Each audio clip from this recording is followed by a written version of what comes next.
Buttons are pressed. Perfect. You are perfect. All of you. Thanks. Yep. You're just perfect pirates. Aw. Wait. The last time we get to be perfect pirates. It's true. So, this is the last time, and this is the last recap anyone will ever give. So, who wants to be the one who gives the last recap of the whole campaign? I think it should be Bubbles because he's the captain, Oh, jeez. All right.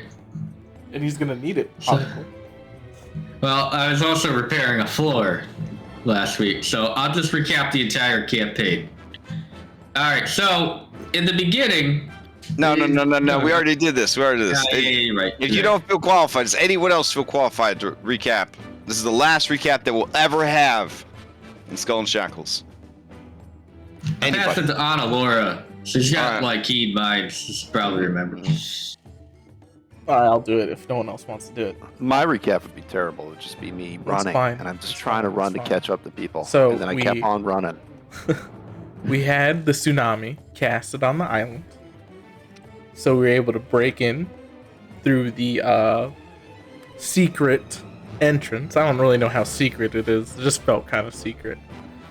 I felt it was a smart thing to do, you know, instead of what I wanted to do, which is just go in and beat the shit out of everybody. Sometimes you got to make sacrifices. It was an underwater cavern, so we had to do some finagling to get me and the captain under. But we managed it, and we got in, and lo and behold, there were some bad guys. I think we fought them before. They kind of die really easy, so they're not really rememberable that well. I think the captain was having some trouble with it. There's a giant block of ice. It was kind of weird. I don't know where that came from. I haven't actually seen that in a long time, actually, now that I remember. The last time I saw a giant block of ice was when Analara did it in a ship with a lizard. And that was a fun time. But then there's this giant door, and my gut feeling was like, I should just break down this giant door. But then I was just like, but then everybody's gonna know we're here. And then I was thinking back in my big brain about how that time we didn't take out the lieutenants for candy, and then we got our asses handed to us. So I was just like, we ain't gonna let that happen again. We should find the lieutenants, take them out, then unlock this door so we can get the 7 pieces of 8. So then we went back to my original plan, which was just go in and beat the shit out of everybody. And sure enough, started coming in. There was, I think, a bargain brand version of Mr. Plug. Said it was his brother, but I think he was a bargain brand like version of him. He had some cool powers, but Django took care of them real quick, so we were able to take care of him real quick. He wasn't really that big. He was more like just a sponge, really. Not really much of a shark. But we beat the shit out of him, beat the shit out of other people, and forced them into a parlay, just like we always do with some things. Kishara ate a fruit, so she has powers now, and the same weaknesses that we have now with water. So that might, I don't know what her powers are yet though. She hasn't turned into a tree, and she doesn't look like she needs like a day to recover, so that's good because we don't have a day. We have maybe like 10 minutes, and that's what happened on last time with Skull and Shackles. All right, thank you for providing the final recap of Skull and Shackles. You may have a lucky point or a point of inspiration. What's the lucky point do? You can cause any d20 to get re-rolled. Yeah, sure, why not? Yeah, I'll take a lucky point. Okay. I'll just rename this lucky point. Lucky point. There we go. That's full.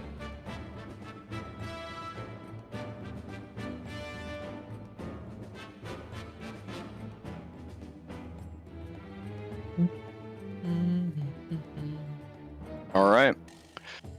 I will take you guys back over to Lucre Hold, the sea caves beneath Lucre Hold, and you guys can finish your parlance and prepare to take on the Hurricane King.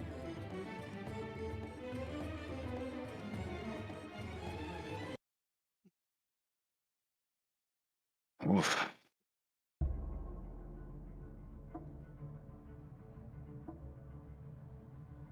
All right, as we resume in the sea caves, it should no longer be paused. And let's see. Oh boy, there are a lot of errors. Errors? Yeah. Bubbles lots of permissions. That's weird. All right, this should go away pretty soon. Oh god, I that's thought all it was the- just me. I had like 40 of them. Oh my god. They were beating me exiting out of them for a while. And I was So like, how's this possible? You know what it was? I like archived a lot of scenes, and it might be telling you that your character instances were deleted along with the scenes that I cleared out. I was trying to increase performance for saying. All right. Yeah. So Bahir Al Hadir, kind of tries to fade back into the shadows a bit. But he did give a nod of affirmation that he was willing to stand down. Kyrian Sweet Lips Vorthine calls for his monkey Peter. And Peter the monkey hop onto his shoulder. And Kyrian drops concentration on the spell that he had. And he looks at you guys and he says, well, I guess it's over then. I'll let Sadak know. No, I need that monkey. What do you need them? That's the last part of the bargain. You want my familiar? I'll just summon him again. No, he's mine now. Peter rolls his eyes and says, oh, okay. Peter, you belong to that creature over there now.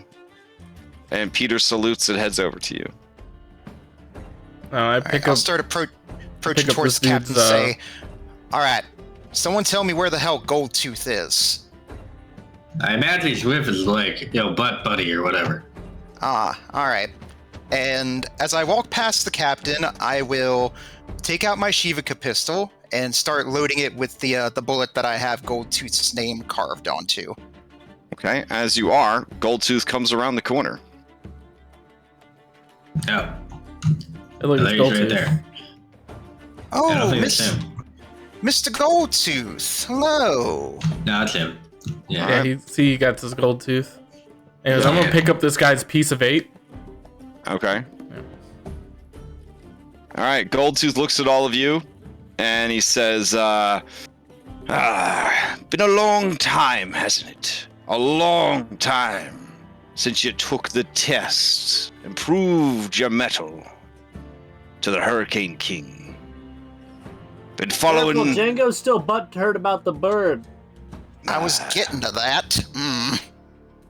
He So we he can puts get his to hand that. over his heart and he says, poor Polly. No way she survived the battle out there. She's a fine bird, but there be dragons out there.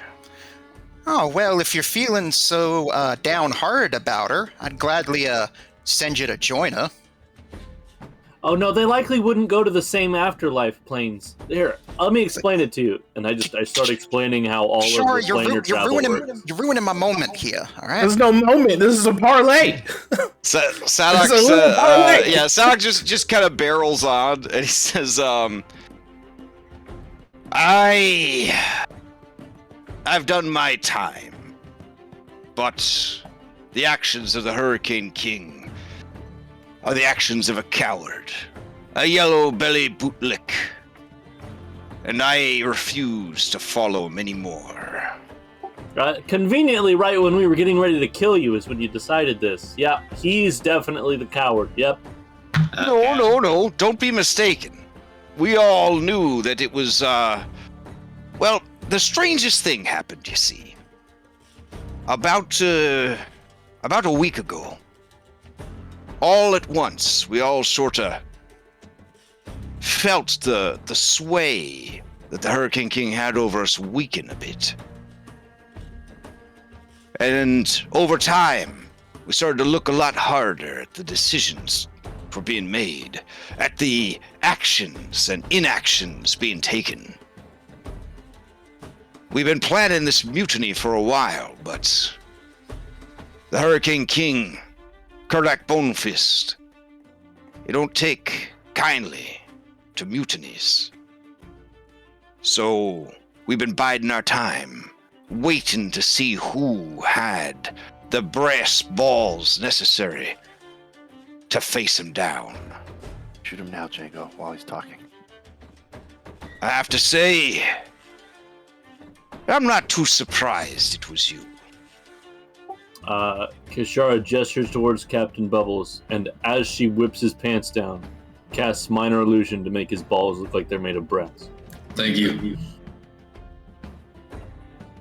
Okay. The pirates let out nervous chuckles because they're in a tense situation.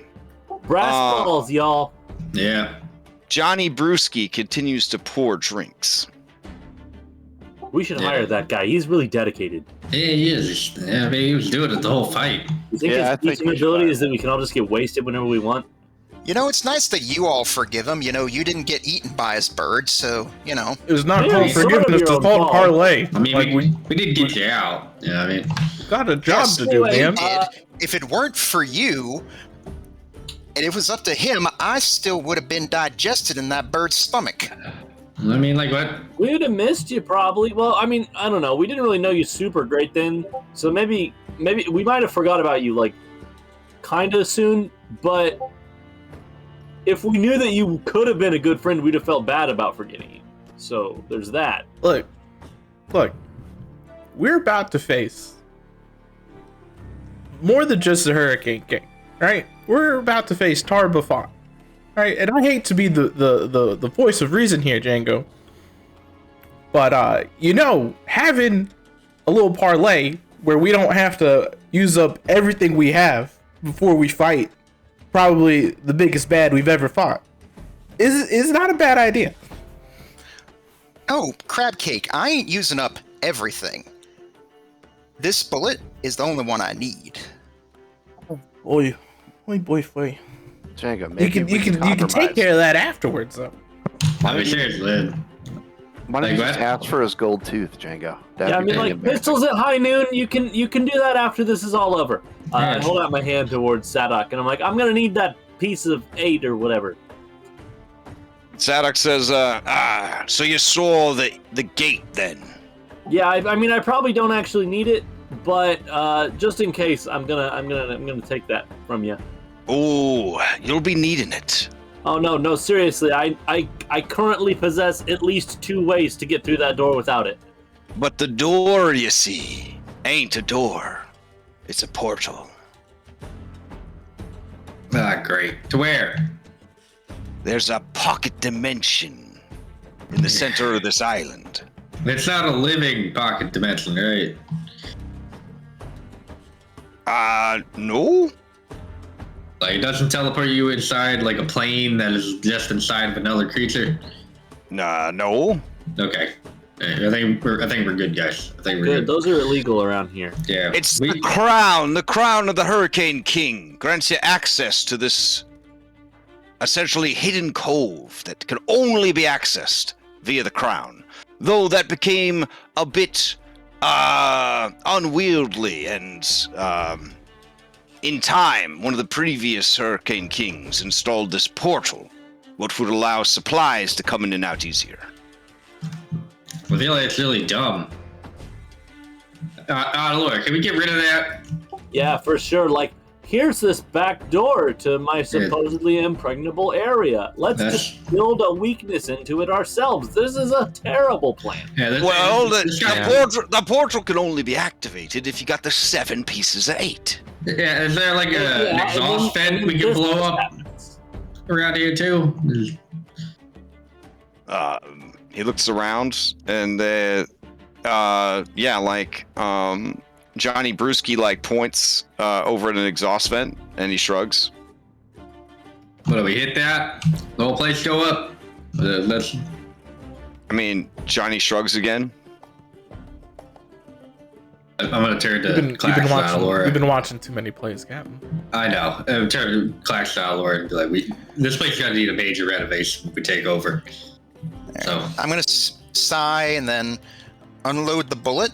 Oh, I mean, And then the hidden cove is just for storing your ship. I mean, you know, we live in the fortress. I stare down this Dundurin here and say, "Would you mind stepping back, please?" You, monkey man, I need your coin too. Okay, the Dura just stares at you. I said, "Step off." All right, give me an intimidation, I guess. Kyrian gives you the coin. And Kishara, you feel a second coin placed in your pocket. Okay, yeah. The guy's gonna step to the side, I guess. I walk up to Goldtooth and I hold the bullet up between us to make sure he can see it and say, "You on thin ice right now, all right? You and I still got a skull to settle. But if you even think about fucking us over, this will find a home in your heart a lot sooner than you'd like." All right. He stares you down. Give me another intimidation. All right.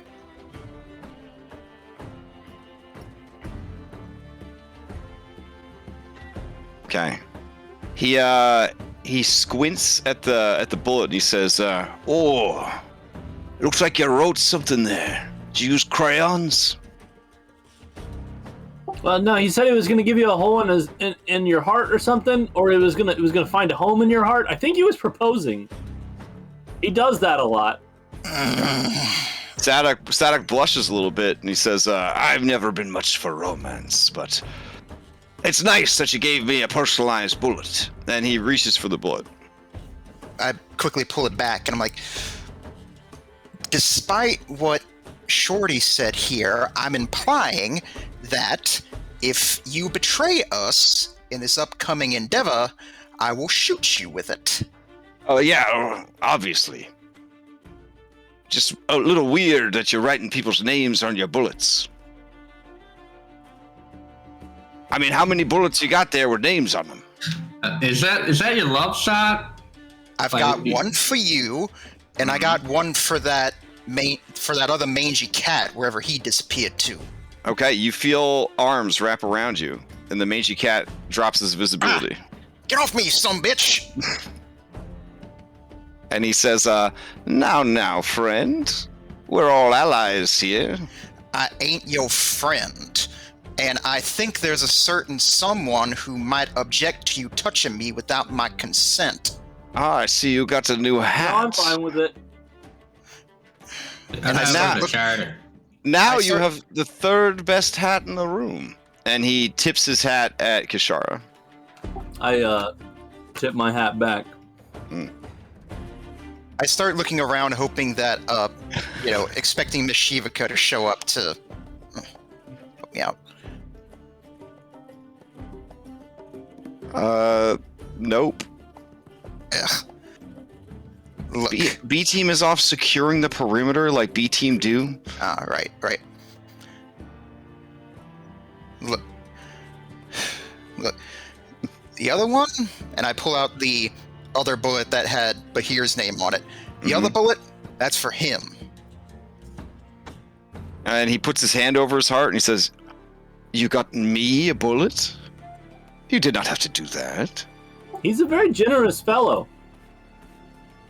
Well, I mean, if you really want it, and I start to pull out the pistol again. And says, "You're awfully close to the end to start again. But if that is what you want." And he takes out his gun and starts loading bullets into it. Oh, I'll tell you what I told the last person who tried to shit with me. You don't cross a black cat. But I am a black cat.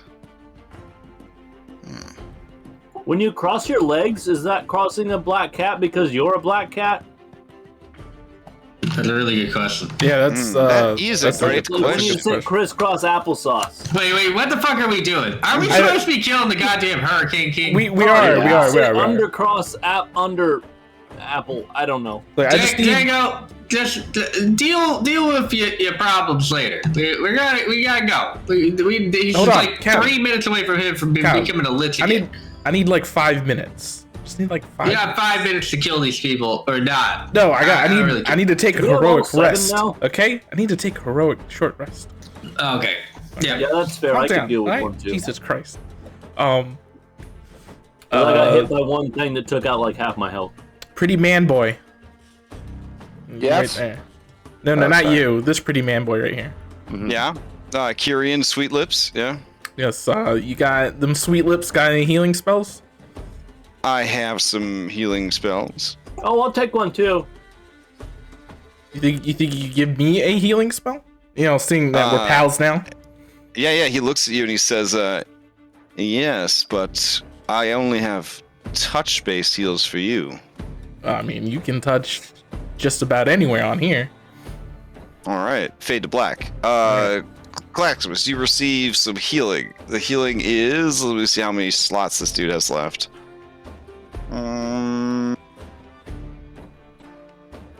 Okay. You can receive 40 points of healing from this NPC. I will fucking take it. But there'll be nothing left for anyone else. I mean, I will fucking All right. take it. Because he was dropping heals non-stop on the tank during the fight, so... I'm his new tank. We still have Song of Rest too if we take a short rest or whatever. 51, so 91. Okay. I'm trying to figure out what that would be for us right now. Well, Song of Rest is always a D6, right? It doesn't ever get any better. Yeah, it does. There's a D10 now. At 13th Oh. level, it becomes a D10. 9th level, it's a D8. Well, that's nice. 17th, it's a D12. Man, you just keep bragging. I have to get all the way to level 17 to do one extra D12 during a short rest. Damn. Meanwhile, Yeah. first level artificer's giving out 13 temp HP every round to everyone nearby. Yeah. Look, man, we're basic. The game is so broken. But hey, That's what- they're no that's what longer makes it good. banned. They're no longer banned. That's why next game is going to be Pathfinder 2. Isn't that right, Bear? No. No, sorry, it's World of Darkness. I've never had more build options for players than I have for 2022. I've greenlit so much broken ass homebrew shit. It's gonna be amazing. And it only cost one thing: Moon Your soul. Druids. I thought it was your No, ticket. no. Nah, I just banned Moon Druids for all of 2022. Wait, what? Yeah. Yeah. Why? Your grandfathered in. Your grandfathered in. Mostly because I just don't like running content for them. And since playtest, I've had pretty much one in every group. So I just tired of seeing them. It's also a lot of miniatures to make. We're also using the new druid from Advanced 5e, and it's not really compatible with the Circle of Moon. It works okay with the other stuff. Anyways, let's focus on the game. Yeah. All right, so you receive healing. You receive 10 minutes of short resting. However, you only have 6 pieces of 8. The That's seventh. what I thought. I was just counting them all up, and Yeah. I wasn't sure where the last one was. Omara, the sniper, who handed over the 6th piece to you, points out there and says, "It's probably with whatever's left of Powder Pot." I like that name. They're good. Yeah. I do too. Hey, what's your song of rest? It's a D10. Yeah, but like, do we each I get to roll actually it? have to roll it. Yeah. Roll it. Yeah. Roll that shit. Alright, sweet. Dude, Kashar, I feel for you. I know. I'm looking. That's terrible. I'm gonna get. Jesus Christ. All right. Look at this shit. Oh, I have 15. Yeah, that's fine because I'm level 15. I'm so 6 hit die. 6 D8s. 18 hit points.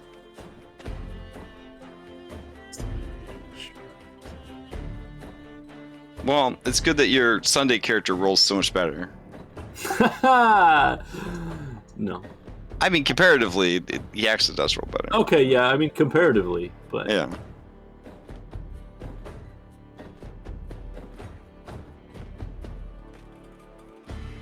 he doesn't have reliable talent though. So. Oh, yeah. I do like that reliable talent.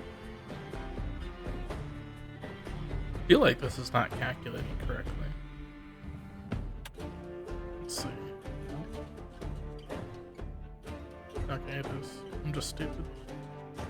All right. You guys ready?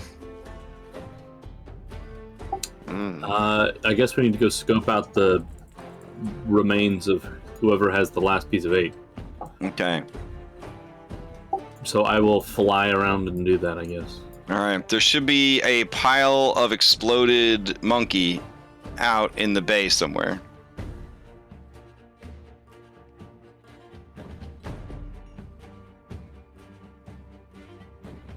She can't swim though. Yeah, but I can fly. Yeah. Oh, he's not like In life, in. no, in life he was so handsome, but apparently he dropped a bunch of bombs he was holding when the tsunami hit, and one of them went off, and then the rest of them went off, and yeah, that was that. I look at the monkey familiar that is on my shoulder, and I say, "You're way cuter than this dead guy." And it jumps off your shoulder and begins to rifle through his remains. It's a monkey after my own heart. It emerges like a newborn baby covered in gore, and it holds up a coin. I take it from him, ruffle the fur on his head, and then tap my shoulder. Okay. Not even caring. Yeah, he climbs up on your shoulder and points in the direction of the cave. Also, at some point, I want to try to recast Find Familiar, but use it to bind this guy's familiar to me instead. Oh, damn. That's Fucked up. that's a fucked up. pretty hardcore pirate move. Here, let me give you ownership of Peter. He's actually a winged monkey. Nice. Yep. All right, you should now have ownership of Peter the winged monkey. Could you clear me? Clear you? I think I Oh, pressed wow, too you many got a lot things. going on there. Yeah. I don't know what happened. There you go. He had 3 Thanks. hit points, pack tack, so 0 proficiencies. Look, they can't all be winged snake. They can try. I mean, they can be. You could literally just say your familiar's a winged snake, but it looks like blank, and I'll be like, that's fine. I don't give a shit. It looks like the brave little toaster. I don't give a shit. It's fine. Oh man. Don't think about it too hard. We're trying to stay in a good mood. All right, we got 7. Let's truck it. Where's that door at? It's over here. All right. As you come around the corner into the big room, the B team is there. Phipps Shumlet says, "Arr, Captain. All manner of watery demon kept rising up from the water, but we took care of it." Oh, that's good. Just out there, and I saw a living great white shark in the water. Are you sure, Phipps? Are you just trying to claim credit for shit that hasn't been done? No, yet? not sharks, like weird purpley demons like you fought when you first came in. Oh, okay, that's fair. No, those things, yeah, they suck. Good work, Phipps. You did what you're supposed to. All right. Let's see. As this guy comes around the corner, Phipps cries out, "Captain, look out!" And he starts to roll into initiative against Tentakai. No, it's alright. No, it's Tanakayla's brother. He's not so bad.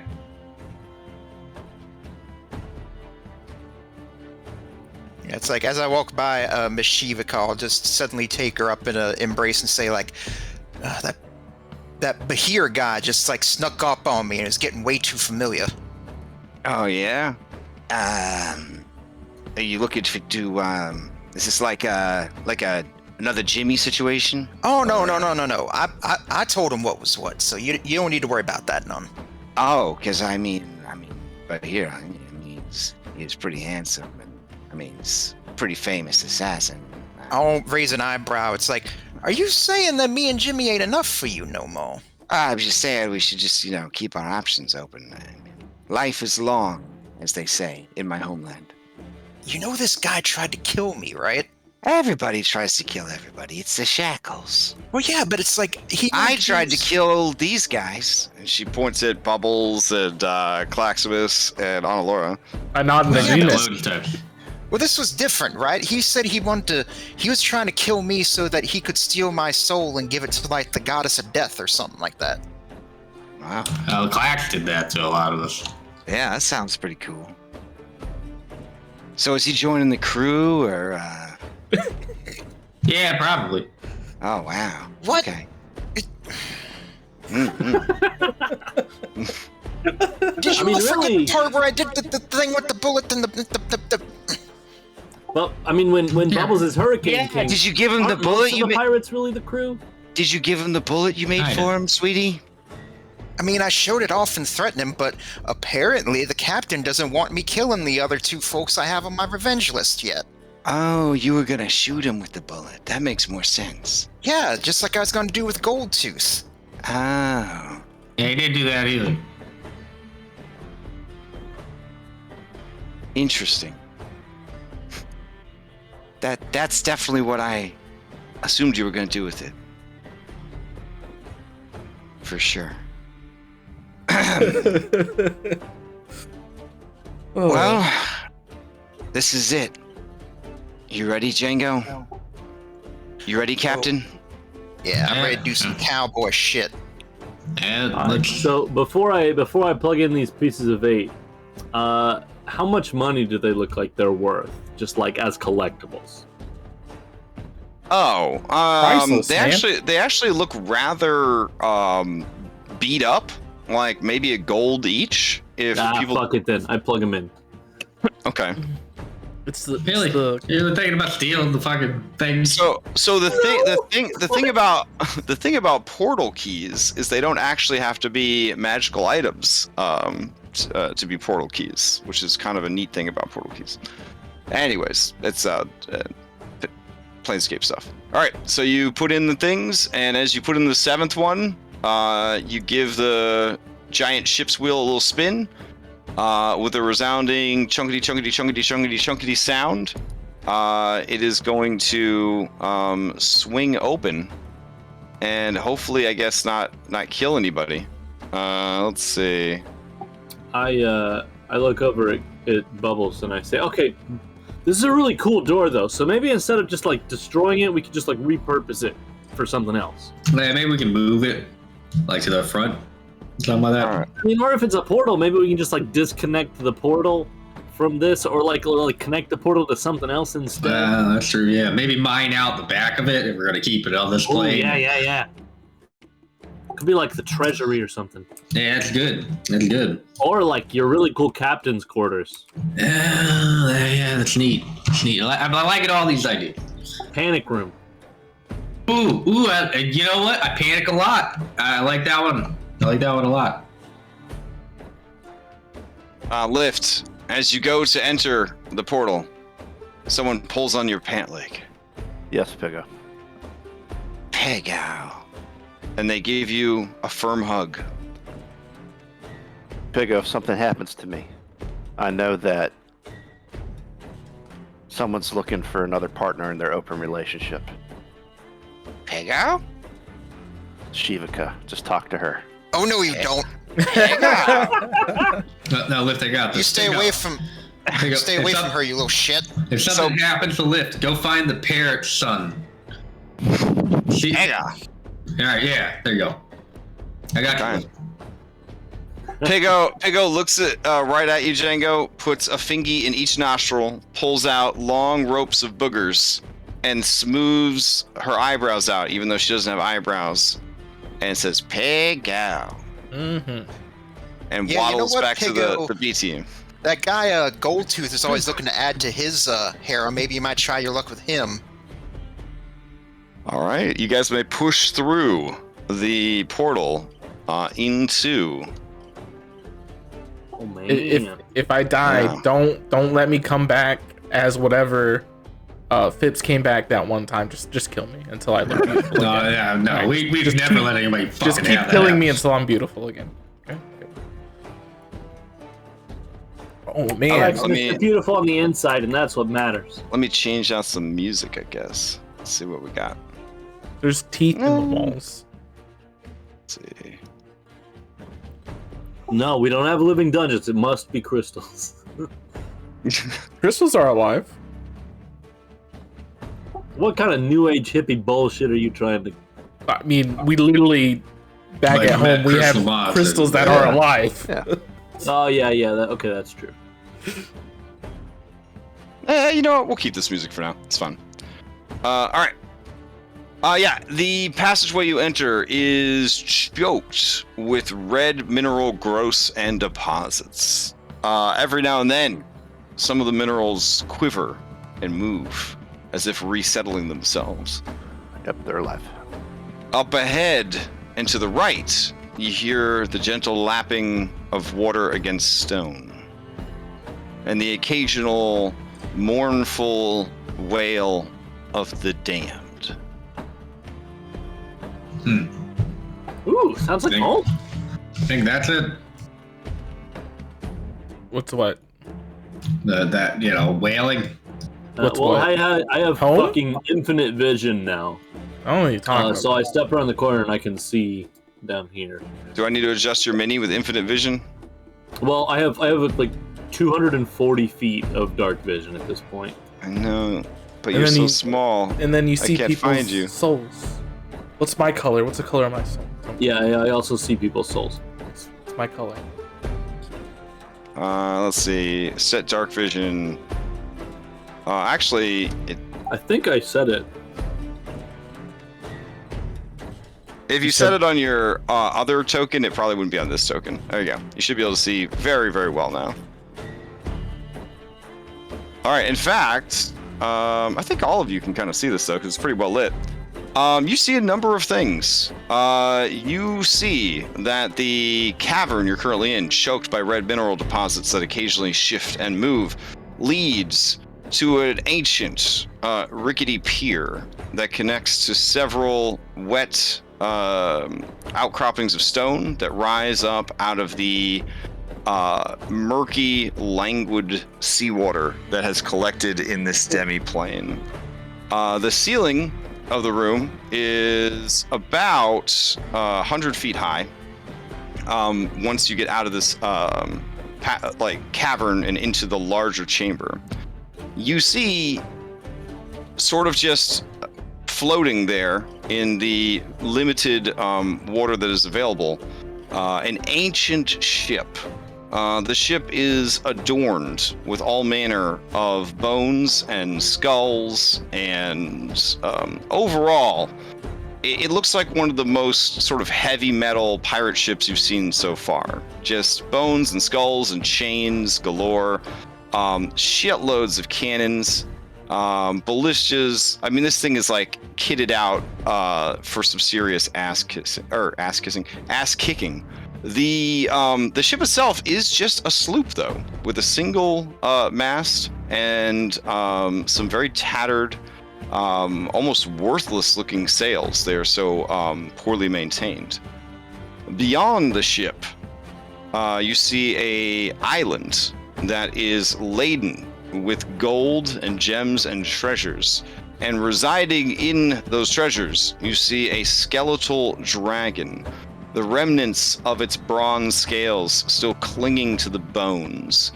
And it sort of just prowls the treasure and occasionally looks over at you with its empty eye sockets and raises its hackles like a hunting cat.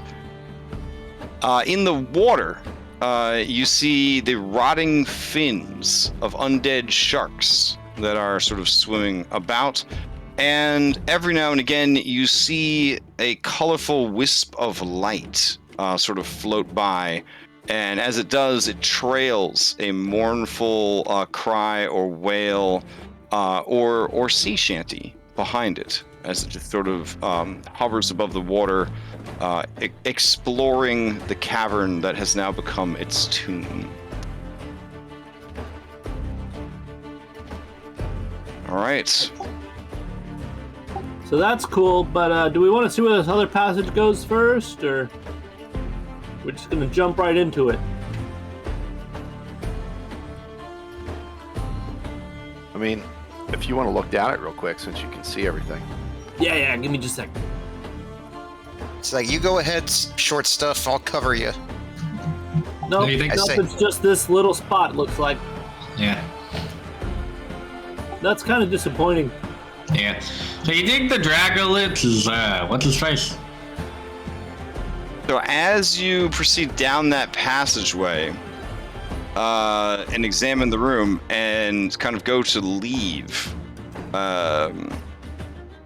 you see many of the stones begin to animate. Oh, hey, it's like our friends. Oh, Oof. they're probably here to help us. All right, and they are going to roll into initiative. I don't think they're going to help us. No, they're gonna roll into initiative against the dragon. Oh, then they're definitely going to help us. I guess I should probably roll the dragon into initiative just in case.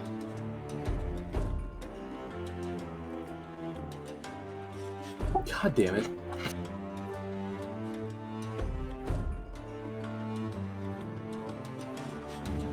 Oh my god, it's amazing.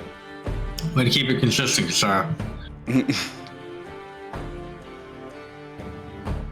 I rolled for NPCs. There we go. All right, let's see what we got here.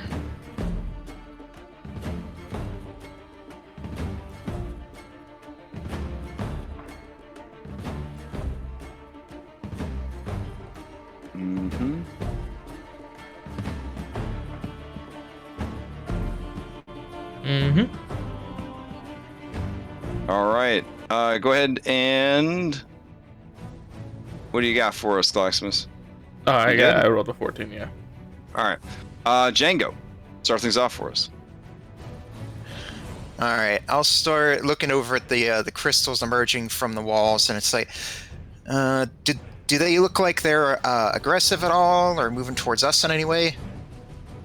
They look like beefier, meaner versions of the crystalline people you befriended so long ago on Freeland Island.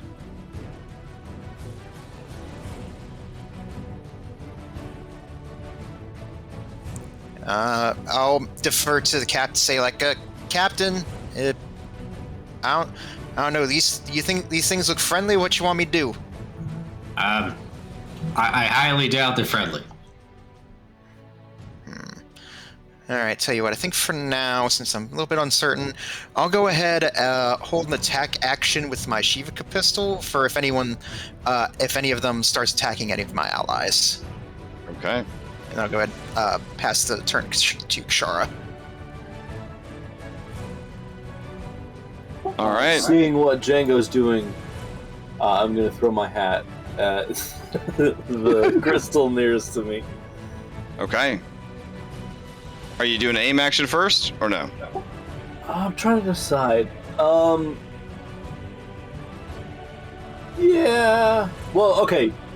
Do my wings have hover? Because if not, then I'll fall down if I don't move. I mostly just treat all flyers as having cover. I don't really keep track of this Okay, stuff. Yeah. then yes, I will aim action and then throw my hat. Okay.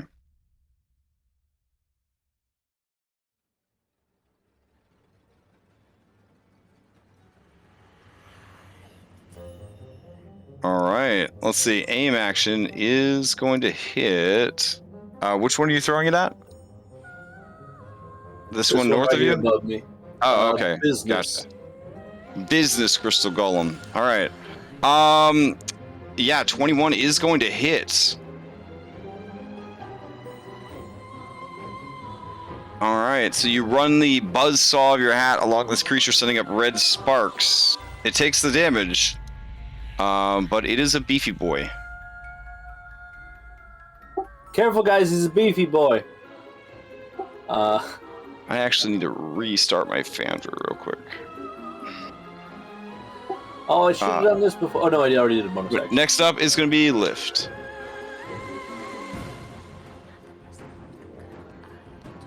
Okay. I'd like to walk up towards this one and introduce myself.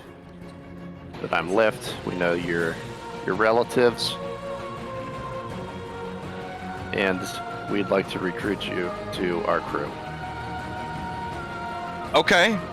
So, what language are you delivering this spiel in? Just in common? I'm saying in tongue? common, but kind of like them. Like, we would like to recruit you to our crew. Because that's how they talked, right? As far as I can remember. I mean, Yeah. sort of, yeah. Yeah, it was exactly like that. Yep. Okay, give me a persuasion. Easy. Oh boy. The airs have taken over my screen. Yeah, mine's going. Yeah, mine too. Okay. Again? They've completely nonstop. taken over my screen. Like you can't do anything? Pretty much. My whole entire Yeah, I screen will. is nothing but these airs. I'm not sure if I'm even rolling. I'm trying to. Oh my god. Can you see what one of them says? Yeah, hold on. It says bubble security lacks permissions to token in parent And parent, that's the same thing. QWQ3 J. Okay. Yeah. Let's see what we can do. Hold on.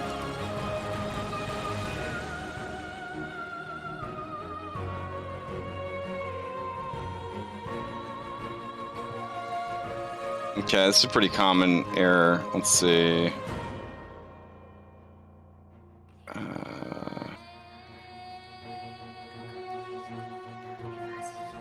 All right. Let's see. Where's Dom? We need you, Dom. Mine's better. Yeah, remove like half of them. I'm afraid to exit them out because as I exit them out, they multiply. It's like they get angry. Yeah. They get, All right. There you go. This is a MIDI quality of life setting. Let me go in and see why it got toggled off. Hold on. Yeah. MIDI quality of life. Show item details. Okay. Oh, yep, there it is. Okay.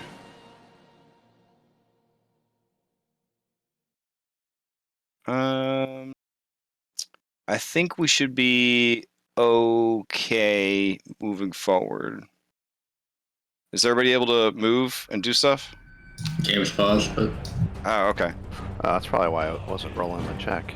Should I reload? Alright. I mean, are you not able to do anything? Oh, I'm able to do stuff now. Oh, okay. I just still see them. doing it. It's- Is it still just like constantly spitting them out at you? yeah, Yeah. so maybe I should reload. Okay. Yeah, try it.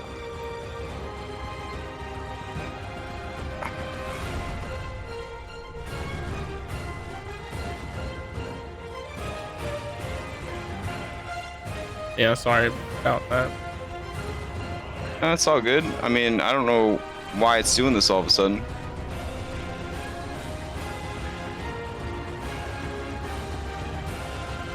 Alright, let's see.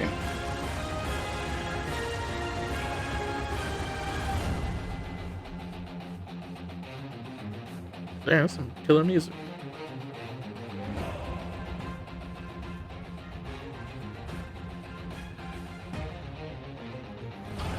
I'm reloading too. I don't Okay. think any of my persuasion checks rolled. If you want to roll it for me while it's going. Okay.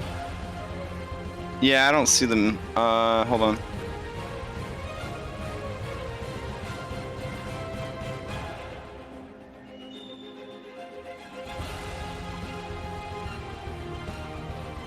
Let's see. Persuasion. Boop.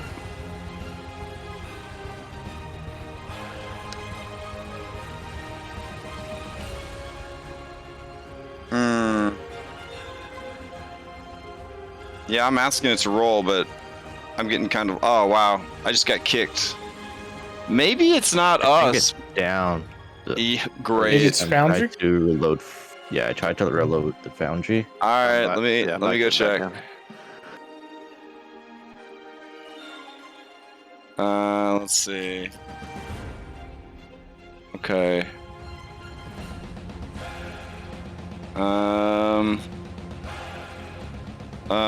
Just got kicked. Game.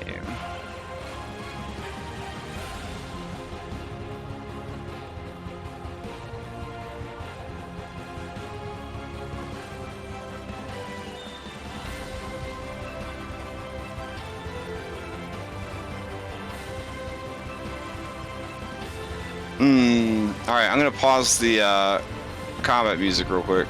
Okay.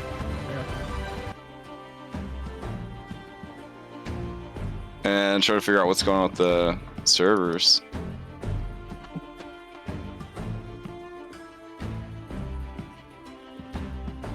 Let's see. Yeah, my screen was just like yours, Lift. Yeah. Like That's when I started to battle him. It got worse. Yeah. they decided like, oh, you think you have the power? No. Yeah, he was quicker. No.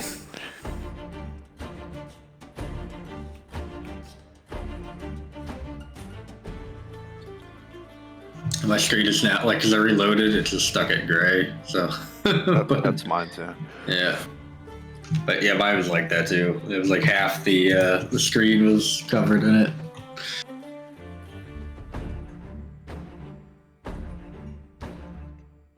So, Halo Infinite's really good. If you like Halo, you should definitely play Halo Infinite. I would say the story. I would say the story, the campaign is worth the $60 price tag. Everything else that comes after it, which is nothing because there's no multiplayer. Multiplayer is separate and free.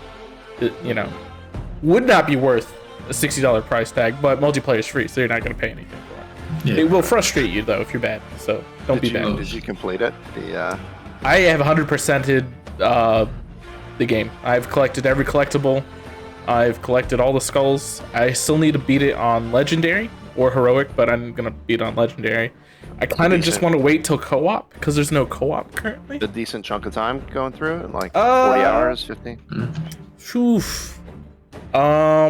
I would say it took me a full day to beat on normal. Okay. I feel like if I was on Legendary, it would probably add maybe 2-4 hours to my playtime. Yes. I'm waiting. I kind of want to do it when co-op comes out for Legendary, but I might go ahead and just save Lasso, Legendary All Skulls on for co-op. Because there's an achievement to complete the game with all the skulls on Legendary. And I think I only have like 12 achievements left, and then I'll have 100% of the entire game. What was it? I've been playing through Guardians of the Galaxy. Oh, that's really fun so far, but I've had a lot of like frame rate Issues? laggy. Yeah, I've been playing through it on PlayStation 5, and PlayStation 5 held up pretty good, but I'm close to the end now, and I'm starting to see frame rate issues. I've also had a lot of weirdo bugs. Like, again, game is really fun. Yeah, say apart Story's from good. that, I love the game, but yeah, I've had a bunch of issues. I'm just having to wait till they patch some stuff before I can finish it. Yeah. Speaking on Marvel, right? I'm not gonna spoil anything. Back in 2015, right, a movie came out called Furious 7, right? And it was so good at the very end when they did that whole entire tribute to Paul Walker. I cried, right? Oh yeah. The year now is 2021, and I am telling you, you need to go see Spider-Man because you I'm will. gonna see it tomorrow. You will. Okay. It will be so good. 100%. I'm looking All right, forward to that. you guys should be able to get back in. I loaded restarted. back in, and then it stopped, and then I'm loading back in. I restarted the server, so that Okay. may clear the issue. Oh, I loaded. Yeah, Okay. I'm back in. Yeah, mine's taking a sweet time. I want to see Spider-Man really bad. You need to but see Spider-Man. I don't want to see it in a packed movie theater, so they ruined my fucking movie. It's not. What are you talking about? experience again. I saw it today and it was not packed. Really? Yeah, I saw it Yeah, a today. lot of people feel the same way, so like they're not going to the movies. Yeah. Like I went to see Endgame, and there Of course, was it's like gonna be packed. It's Endgame. no, it wasn't Endgame. It was Infinity War. We went to go see Infinity War, and we were at. It was Endgame, I'm being told, but it was like a very emotional scene. And Yeah. a guy answered his fucking phone. Oh god, I had punched him so much. I had to go to jail. Yeah, Cammy was next to him, and like I've never seen her so mad at a stranger. She turned to this man and went, "Really, really?" And the guy was like, "I'm gonna have to call you back." Like, See, this is why I like going to see movies at Alamo Draft House, because they don't do with that shit. They kick your ass out if you do that. That sounds like a fancy place to see a movie. It is a fancy place to see a movie. There's none close to us. All right, we should be better. I could just like go through and delete all the light sources. There's a lot of light sources on this map. That might improve performance also. I don't know. I'm not having a performance issue. Yeah, it's not so much a performance issue. It's just the pop-ups. Yeah. Are the pop-ups still happening? Yeah. Yeah. Not. I haven't battled them, so it's limited. Yeah, to there's only 3 of them. Damn it. 70. Oh shit. Is there a way to close your sheet with hot shortcuts? With hotkeys? Yeah. I don't know. Shit. Alt F4. I think that would close it, but not the way No. you think. No, not the way I want it. Damn it. Fuck. Please go away so I can all close my out my shit's character gone. sheet. All my errors are gone now. Thank All right, you. arrows are gone. Arrows are gone. Yep. For me, they just all disappeared. Yep. Same. Okay. I'm Alright. popping out my character sheet. Fuck that. I don't want to deal with that again. All right, we're good. Okay, we're good. All right, Yeah. cool. Yep, looks good. Yep. Cool. Okay. I think I dumped enough shit that it's the scene's performance is probably improving, which is helping the errors that are popping up not be as bad. So, all right. So we'll just see how far and how long we could go. Let's keep going. All right. What the- Lift. I'm gonna clear. All right. You gave a persuasion check. As you do, this creature looks left. It looks right. It looks at all of you. It looks at Claximus's very big hammer. Mhm. It points and says, "Hammer." Mhm. And I point at myself, hero. It shakes its head. Mm-mm. And it walks back into the stone wall. Okay. I mean, that's kind of like a stalemate. I'm okay with this. Well, you guys wished for all the things that were magically compelled to serve him to not have to be magically compelled to serve him anymore. It was kind of a clutch wish spell. Oh shit. Oh, nice. Didn't even realize. That was the wish, right? It was the wish. Yeah. It was the wish. I'm just like, oh, yay. See, that's what happens when you let Anna Laura pick what we do. And I'll Are you look saying back at Alora should be the everybody. captain? No. Anna Laura's Skull Shackles experience should be too clean and perfect. So she should be the pirate empress, is what you're saying. No, you Probably. need that chaos. You need the dumb shit to happen. Pirate Like, the empress Dutch- Anna Laura. Yeah. Well, don't worry, team. I told them they know of my legend, and they've decided not to fight us. Now, I think they pointed at me first, though. I mean, He recognized you after me being the hero and your hammer. So yeah, that confirmed it. let's go befriend this Dracolich unless it's the guy that would kill him. Don't think that's gonna happen, but okay.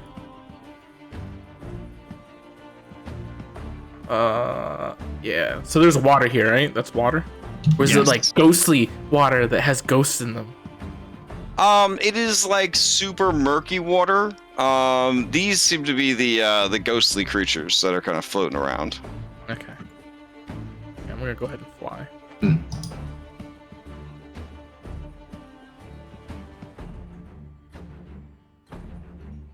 All right. As you approach, this dragon is going to kind of climb up this pillar of stone. And in a booming voice, it's going to say, Kurdak Bonefist. They have come for you.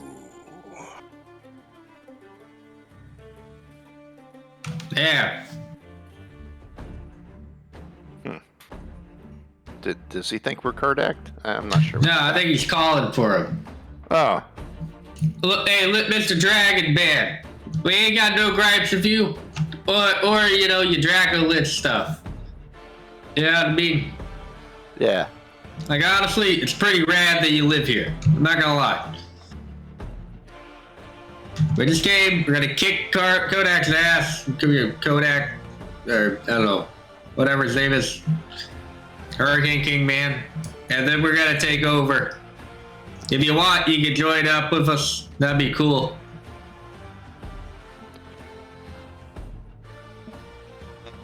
All right. The empty hollows of the skull stare at you.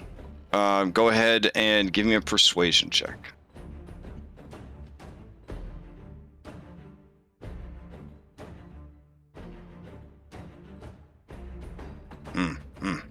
Okay.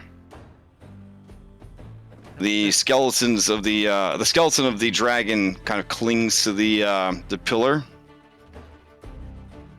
and says, "I cannot assist you against my former master."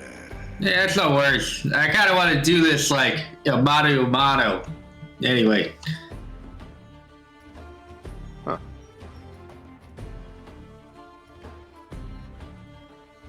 Wait, do you want us to leave, Captain?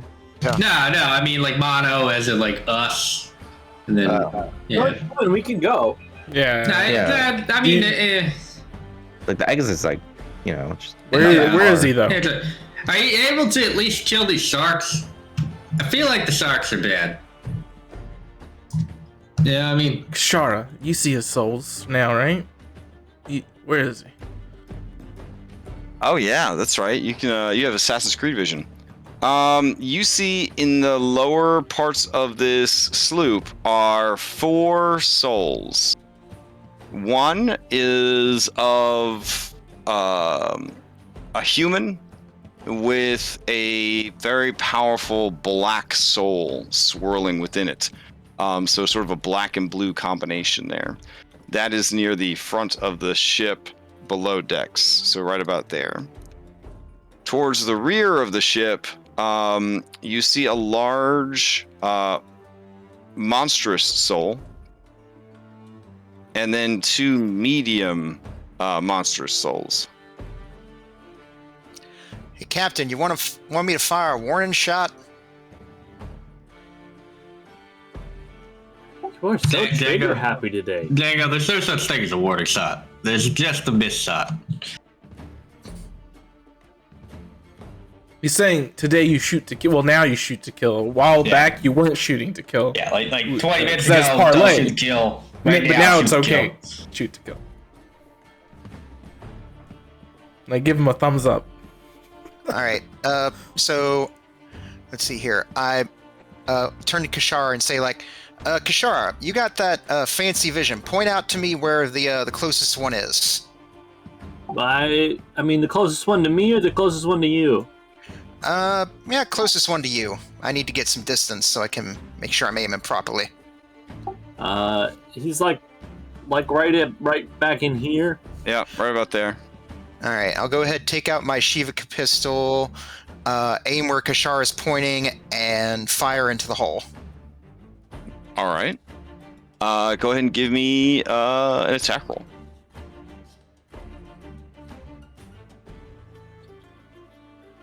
All right. Yeah, you fire, and this is an ancient enchanted ship. The bullet slams into the side, and you see a bit of like sort of dust kind of up from the shot, and the bullet definitely embeds in the side.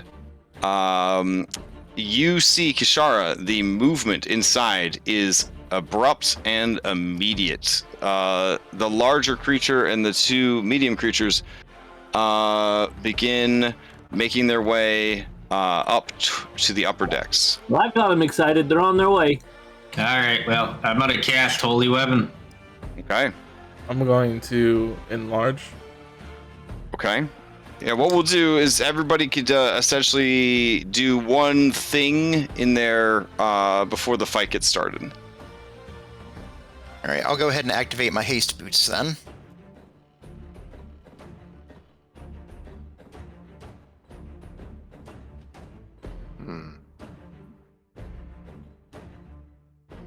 I'll look at Captain. I'll look at me.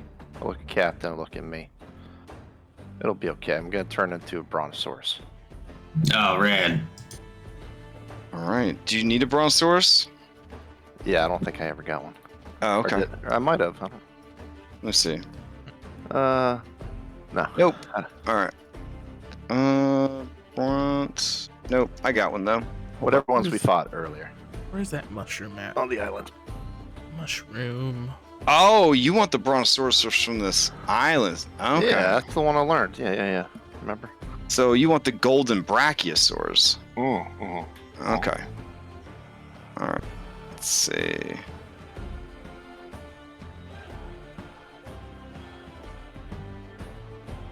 All right. Oh yeah, that's the one. All right. As you turn into a brachiosaurus, it is too heavy for this dock. I'm assuming the dock starts to creak ominously. Yeah, I figured. Yeah. All right. I think that's everybody. Oh wait, no, we gotta add the heroes. Derp. All right, hold on. Let's see. I always have trouble finding where the boon is that allows us to enlarge. It's Is the that little a- mushroom. Yeah. Yes, mushroom at the bottom. Is it? Well, yeah, I know that, but like, is it a bonus action or is it like? It's an action. Like, It's an action. Okay. It's action. First in the last round. All right, let's see. 1, 2, 3. Is that everybody? No, still need Kishara. There we go. Yeah. And Django. Oh, there he is. Yeah, 8.2. So it's not letting me roll. It's telling me permission to update combat and parents. For lift, it's not letting you roll. Initiative? Yeah, I can't even click on it. It just gives me an error each time. And the combat. I'm trying Oh. to hit that D. All right, I rolled it for you. Now. Thank Yeah. you. Okay. Let's compare. Weird. Okay. All right. Everyone good for initiative? Mhm. Yep. Okay. Then we will continue.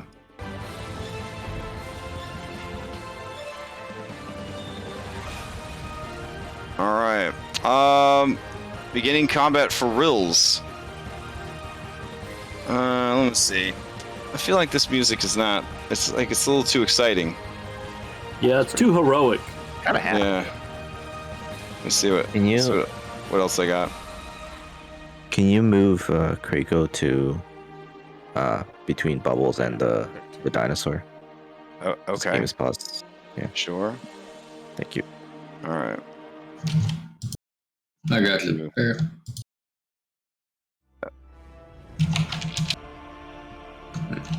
Oh, you're sending over some Musex? Oh, that was pretty good. That was pretty good. I'm gonna go with this for a little bit. No, you're good. All right. All right. All right. Kurdak Bonefist. You hear from below decks the 5 bloops of Paragon actions. This dude is a Paragon monster. All right. I guess you hear the glug glug glug of him drinking a potion. All right.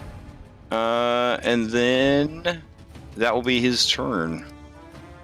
Okay. This little cutie is going to come rushing out. and teleport to work. There we go. You see a man-sized weasel with like 6 legs Oh. and a golden coat. It lets out a terrible yowling scree and begins snapping its jaws as it snuffles and sniffs around, looking for what person was crazy enough to shoot at it. And which type of soul is this one? This is a monster. Okay. It snuffles up to the edge of the ship and it starts yarking at all of you. And that is its turn. Lift to you. Oh, well. I would like to reach over with my... How many feet did I get? 20 feet? Yeah, I'd like to reach over to this cannon and throw it towards where that noise came from. Oh, this creature right here? Yeah. Okay. Go ahead and give me a strength check.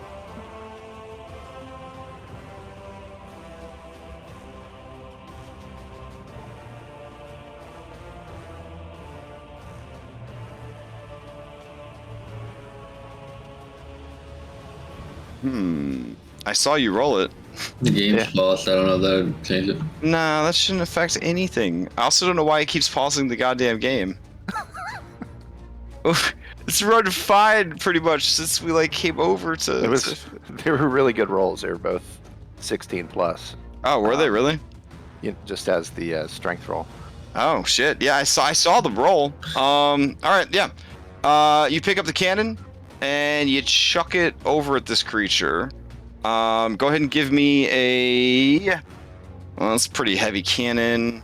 Give me 8d8 plus 7.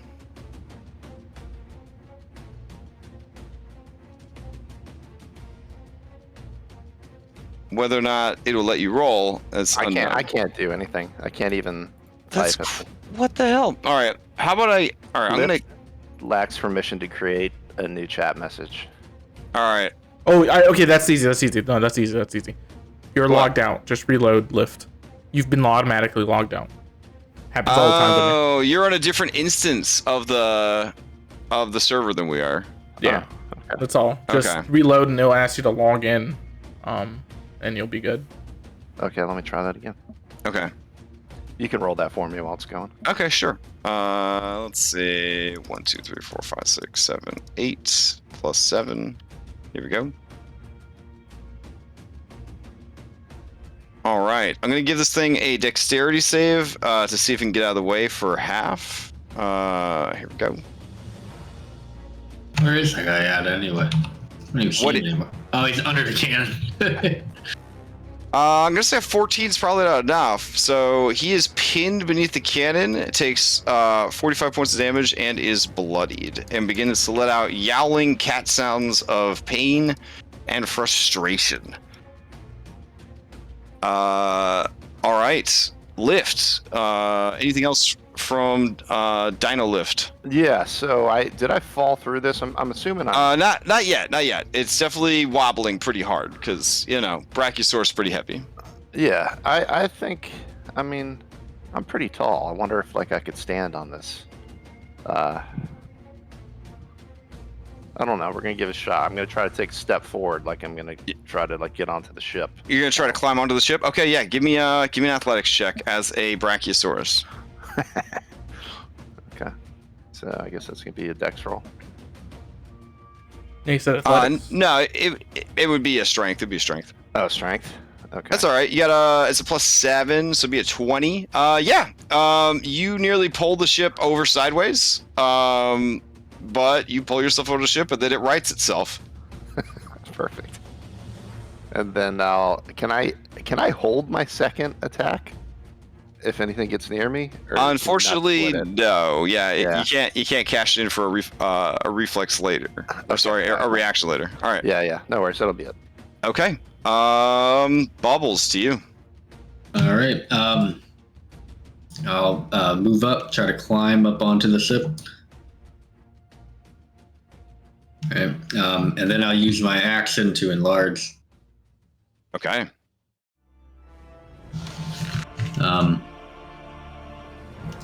And I guess I can't see your buddy, can I? Who the Bonefist? Yeah, he's still under the deck. He's still below deck. Yeah, I just want to check to make sure before I say I can't do. Yep, I gotta see him. All right, yep, that's all I got. Okay, that brings us to Django. All right, I'll go ahead and hang where I am, sacrifice my movement for aim. Okay. And then I'll go ahead and shoot at the forgetful creature that's buried under the cannon here. All right.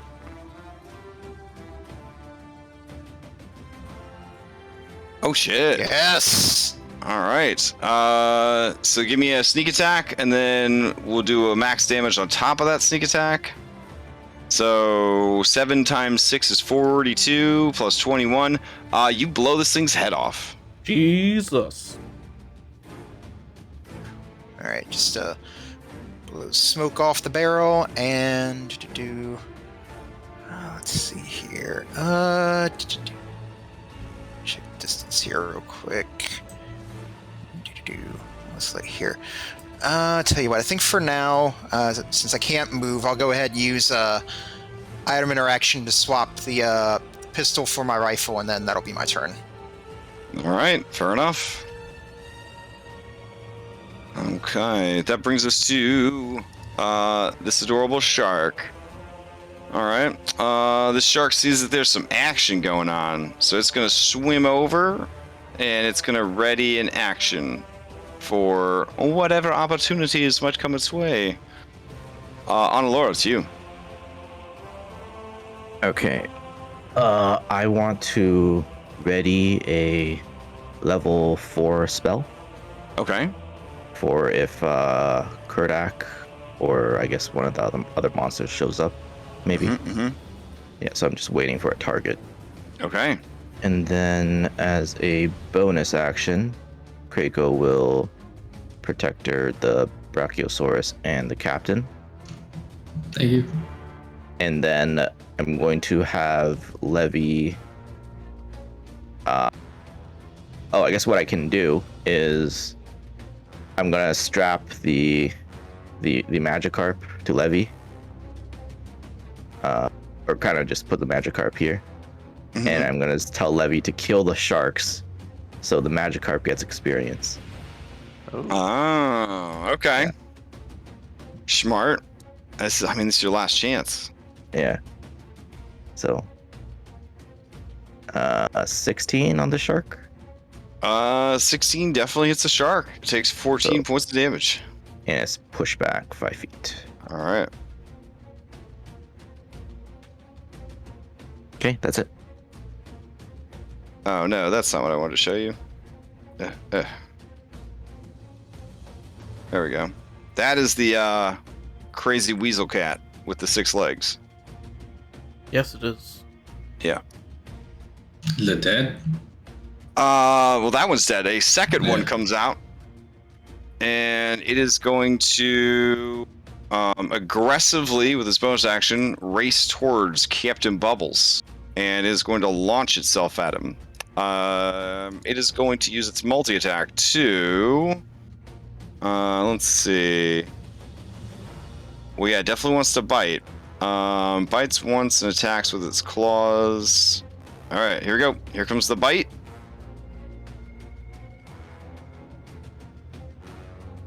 I don't think an 18 is going to hit. Nope. Here come the claws. 1 and a 2. 24. Shield that. All right. Hold on. What's your normal AC? 20. You get okay. You get +2 from Krakow, so just keep that in mind. Oh, cool. Yeah. So, All right. regardless, you still got shielded, but that's awesome. All right. The creature thunks off of your shield and just lets out a angry, yowling hiss. Kishara, to you.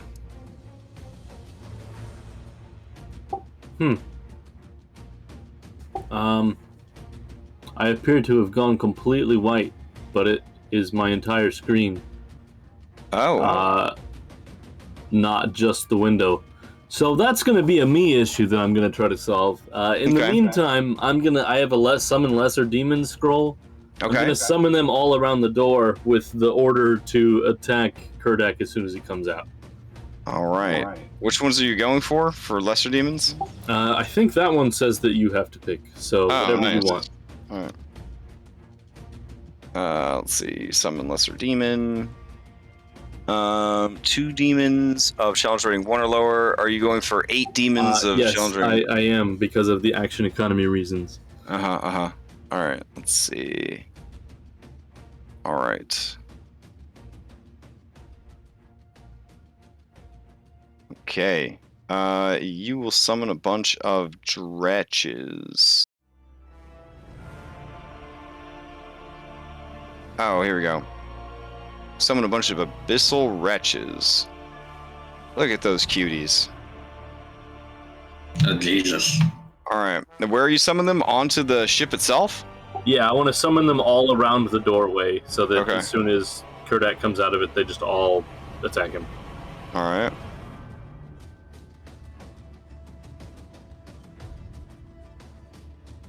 Alright. I think that'll do. There we go. I think one of them accidentally went downstairs. Oh, a couple of them went downstairs. Oh, there you go. Alright. There we go. Cool. Okay, that brings us to this person. Let's see what we got. Alright, got a lot of stuff going on here.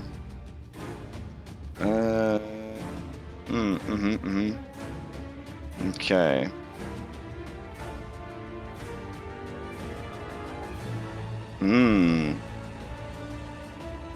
Okay. Yeah, that would make sense. Alright. Okay, let's see what we could do. Alright, this person's turn is over, and then you see emerging from back here, Kurdak Bonefist. Yeah. Let's see. We got a picture of Kurdak Bonefist. Oh yeah, here it is. Wow, what a final boss. Dude's like drinking even though he doesn't have to. That's fantastic. There we go. That's pretty awesome. Yeah. So he walks up these stairs and he looks around and Kishara, is everybody on the Kishara network right now? Yep. All right. You recognize immediately with your newfound devil fruit powers that this is an illusion. No, that's not really him, guys. Let's see. As he raises his gun and aims it at Bubbles, you send that message out? Yep. All right. Let's see what we got here. Oh, he's gonna pretend to shoot me. Yeah, I mean, it's an illusion. It probably won't hurt, maybe. Okay, I won't release my spell yet then. Okay. Yeah, so it raises its gun, it points at you, the illusion does, and it says, I know you. You're Bubbles Jr. Hey, you remembered me. You came and dined with me. And I made you a free captain. Yeah, and I abused the hell out of it. Ah, well, that's good to hear. But imagine my surprise to see you here and now, leading a fleet against me. Now somebody gotta do it. All right, and it seems that the illusion is just trying to basically draw out attacks and distract. All right, they did not bank on Kishara suddenly having this new ability. All right, let's see. Yeah, sure. It's crazy, but we'll try it. This shark is... Let's see... yeah, it's just gonna swim around, just hoping against hope that somebody will fall in the water, I guess. All right, Claximus, to you. All right. Bonus action. Rage. Rage. And Kishara told me that that's a fake thing. Mm-hmm. So I won't waste my action on that.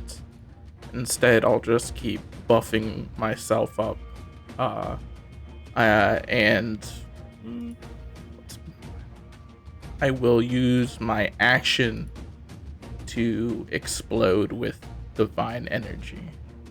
So Okay. radiant consumption. Yeah. So 10 feet, 10 feet, I explode, I take, and they take 7 points of radiant damage. And then I half my own radiant damage. And if they have, resistances, etc.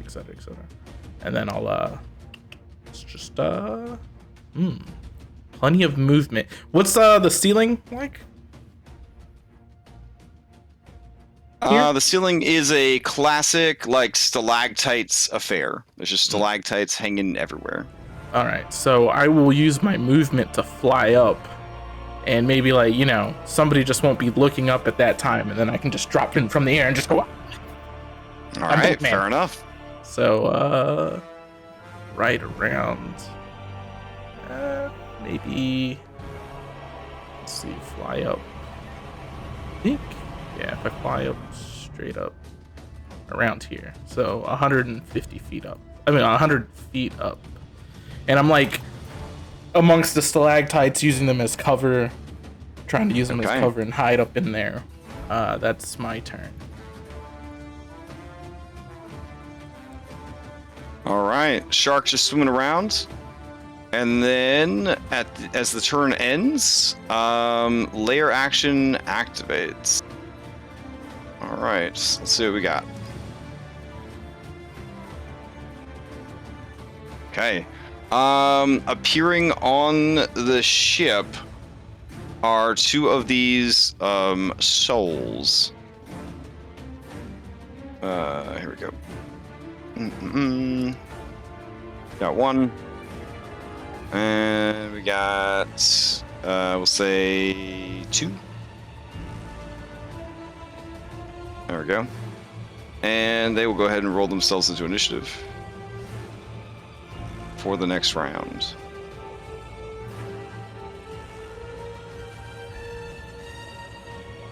All right. This loquacious one is going to let's see, float up to big old Brachiosaurus and try and shock it. Here we go. Oof, I don't think a 7's gonna hit though. No. All right. Let's see. I think dude's probably juiced up enough by now. All right. Where would he come up though?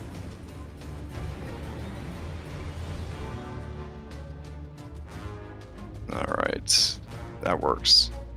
Okay. That brings us to this thingy, which is dead, so I'm just gonna remove it. That brings us to lift. Yeah, I'm going to try to fling this cannon next to me at the illusion. I know it's an illusion, but I'm just going to try to throw it over there anyway. Yeah, sure. Okay. Go ahead and give me a strength check with the Brachiosaurus. Oh, very nice. Yeah. As it comes down, it just goes right through the illusion and clangs down the stairs. Excellent. Actually, I think I could get it to go downstairs. Hold on. Yeah, there it goes. Ooh.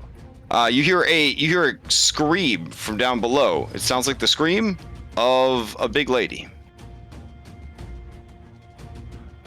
Very nice. Very All nice. right. The illusion kind of dissipates as you hear the scream, as if the person casting it lost concentration. Mentally, I'll just say, Kashara, it indeed was an illusion. That'll be my turn. Oh, fair enough. All right. That brings us to Captain Bubbles. Alrighty. So, first things first, I'm gonna move to here. Whoa. More like there. I want to try to get flanking on this dude. Hey, you're not gonna get flanking. I'm 100 feet up in the air, dude. Never mind. Okay. Won't even move them. I'm just gonna attack the dude in front of me. My All right. first attack.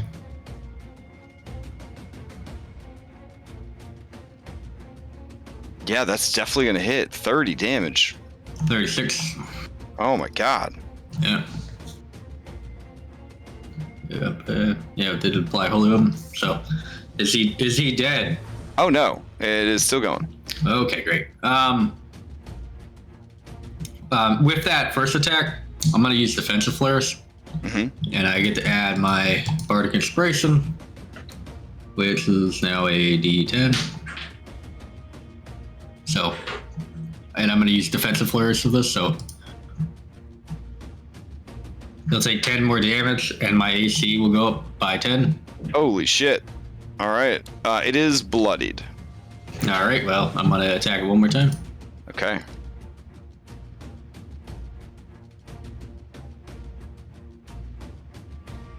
Oof. All right. The creature lets out a pained yowl, but is still holding on. Yeah. From below deck, you hear, You monsters! Those are my babies! What are you doing to them? I can't like them. Hey, Kurdak, do you just want to come up here? Like, come on, man. Why are you taking so long? Jeez. Alright, yeah, I guess that ends my turn. Bang. He's a coward, remember? Just like Gold Tusk said. Oh, yeah, sure. Oof. All right, that takes us to Django. All right, I'll go ahead. Let's see here. I'll stay where I am right now. Go ahead and take attack action with my rifle against the bloody creature here next to the captain. Okay.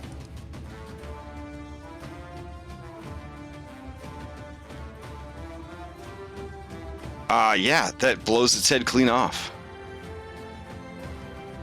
Nice shot. Thank you, Captain. Tip my hat. Well, I mean, I'm assuming you added your sneak attack damage, but yeah. Yeah. Okay.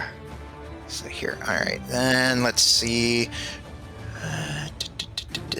Little ghost, have you got another bullet? Sure. Might as well. I'll go ahead and let's see here. Use haste attack action. Go ahead and shoot at the this spirit here. Okay.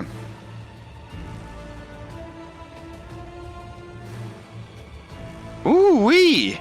Man, I'm Wow. on fire tonight. See, aren't you glad you saved all these good rolls for things that matter? Oh my god. All right. Yeah, it dissipates with a painful, sort of mournful cry as it just kind of disapparates. All right, as your bullet shreds through the ectoplasm of the creature, a trailing green mist begins to intermingle with a black mist that is rising up from below decks. What else you got, Django? All right, so that's attack, haste attack. I'll go ahead and get some movement here. Boo. Movement, haste will put me there, and then that'll be my turn. All right. Kurdak forms from the black mist and faces off against Bubbles. This is one of the smallest bosses I've ever run in my life. He's just a When he medium-sized dude. Yeah. I'm gonna ask Kashara if he's real. I mean, Is looks real? real. Yeah. Yep. Then This I'll one's the real release- thing. Okay. So I was holding Dispel Magic. Okay. So I'm gonna try to dispel whatever's on him if he has anything, How would you know? because he was a lich. So I just isn't Well, it just anything that's on him? I mean, Dispel Magic's one effect. So I have to choose exactly which one. Let's see.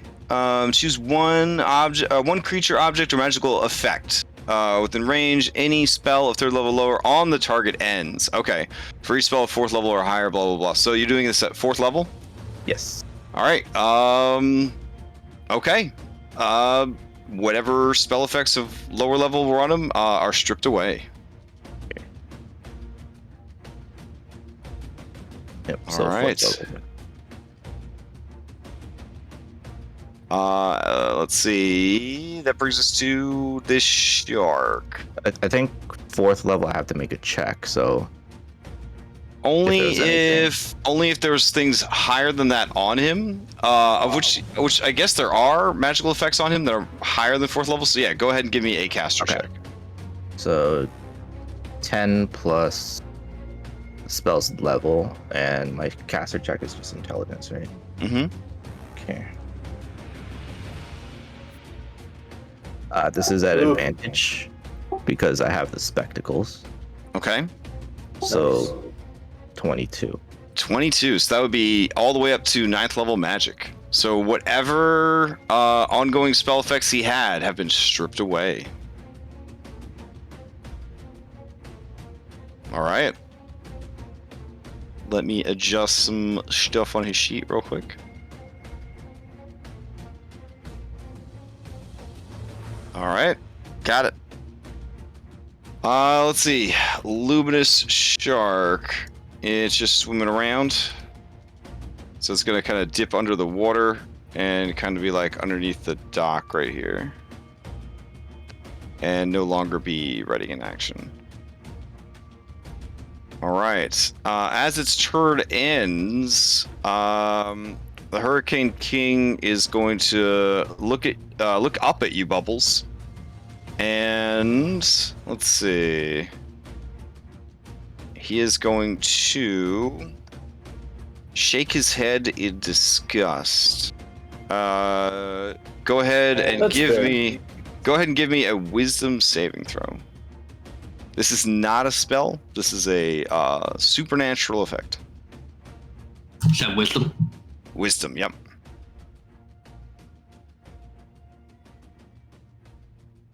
All right. As he looks at you and shakes his head in disgust, you feel on the left side of your face, the skin sort of dry out painfully, like when you get a really bad sunburn almost. Those of you who can see, you see that the left side of the captain's face has withered and turned black. Ooh. As has the eye. The entire eye is just a black orb inset on flesh that is now pitch black. Forever and evermore, you have been marked by the black spot. You have disadvantage on ability checks, attack rolls, and saving throws. Forever. Okay. All right. This is Bubbles we're talking about. He may as well have already had disadvantage on it. He'll just go Apex. He'll just go Apex. Yeah. It says forever, but you know how these things go. It's it's like definitely not. But all right, Onalora, it's you. Yeah, long rest. Bubbles, not a short one. Okay. I guess I'm just gonna. Well, Captain, you wanted to be the only one to attack him? No, fucking kill this dude. Okay. Well, I mean, I could kill sharks, No, it's fine. No, shoot him. Shoot him as hard as you can. You look at my fucking face. I'm glad I got this eye patch thing. As he says that, you see that his lips, where the kind of effect has happened, are kind of pulled further away from his teeth, giving him sort of like a almost mummified or like zombie appearance on that side of his face. Okay, I will do this then. I will use my exploit here. This Okay. Phantom Chasm. So around him, any enemy. So each target must succeed on an intelligence saving throw, take 2d6 psychic damage, be knocked prone, and have its speed become 0 until the end of its next turn. Ooh, all right. Let's see. Rather than roll, he will use Paragon Defense, taking 25 points of damage, but automatically succeeding on the save. Okay. As you see him kind of like look down at the effect, he just sort of chuffs a bit, and just with a very tired gesture shakes his head, and then with his boot kind of like scratches out the illusion, like you would do like to a child's chalk drawing, like just kind of like scuffs his boot on it, sort of knocking it away. Well, I'll just say it stays there for a minute. Okay. Yeah. And I'm gonna then- say that he dispels it for anyone else, but he's like kind of dispelling it for himself with that gesture. I think this thing would also be in it if it can fall prone. It is immune to prone. It's just a flying ball of souls. Okay. But yeah, it stays there, and any enemy that enters that area will become prone. Okay. So I guess I'll Paragon tell- resistance works a little bit like legendary resistance, but they damage themselves to use it. So there's still a limited amount of times they can use it, but it also damages them in the process. Yeah, I mean 25 is good. Yeah. Yeah, I will tell Clacksmith that if you move him, or actually it's any enemy that enters, right? So they have to willingly enter, or could you move him out and in? It doesn't say willingly, so I'm assuming he could just be pushed into it. Yeah. Yeah, so I'll just let Clacksmith know how that works in case he wants to take advantage of that. And All right. then bonus action, 13 temp to the captain and the Brachiosaurus. And Levy will keep firing at this shark here. 28 for 15. Oh shit. This shark down here. Yeah, the one I hit last time. All right. Okay. It seems to be pretty pissed off about getting shot by this little snake. Yeah, All right. and I am just petting the Magikarp as Levy is doing that and say, "Good job, you're doing a good job." All right. Then play would pass to Blink out. Kishara. Before it does, Kishara, this dude is going to. Okay, can't do that yet. All right, you see him kind of gauging your defenses there, Bubbles, and he is going to kind of test them out by doing a quick sly flourish on you. Okay. Okay, so let's see. I'm just double checking how many of these things he gets to do. Okay, so he's gonna slash. All right. 24. You're going for a 32 currently, and if you do that, tell me.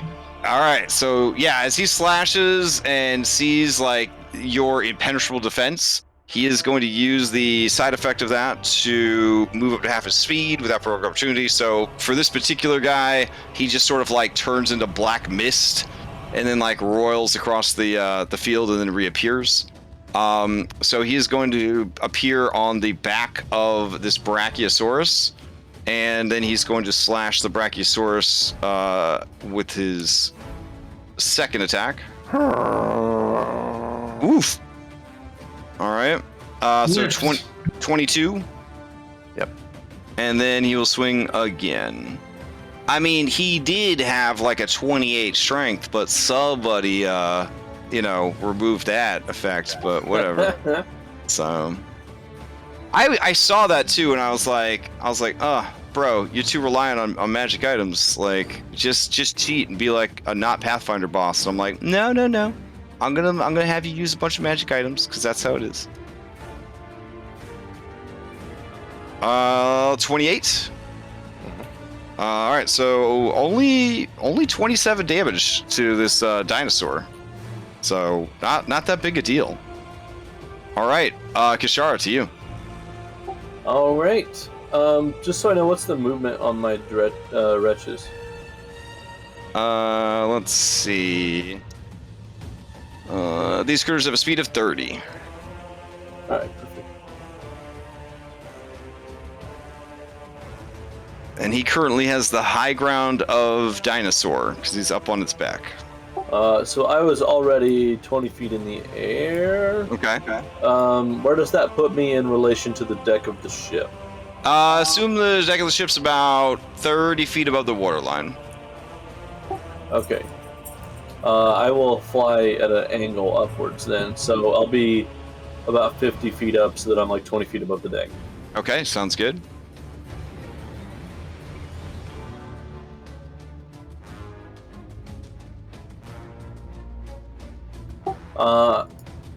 I'm gonna look down at the captain and say, so we're not gonna give him the same opportunity to just join our crew and have this be done with? No, he won't take it anyway. He's a lich.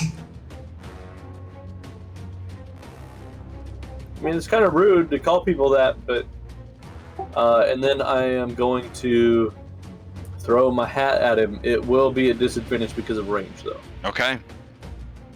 And get 2 nat 20s and end the campaign. You fucking imagine?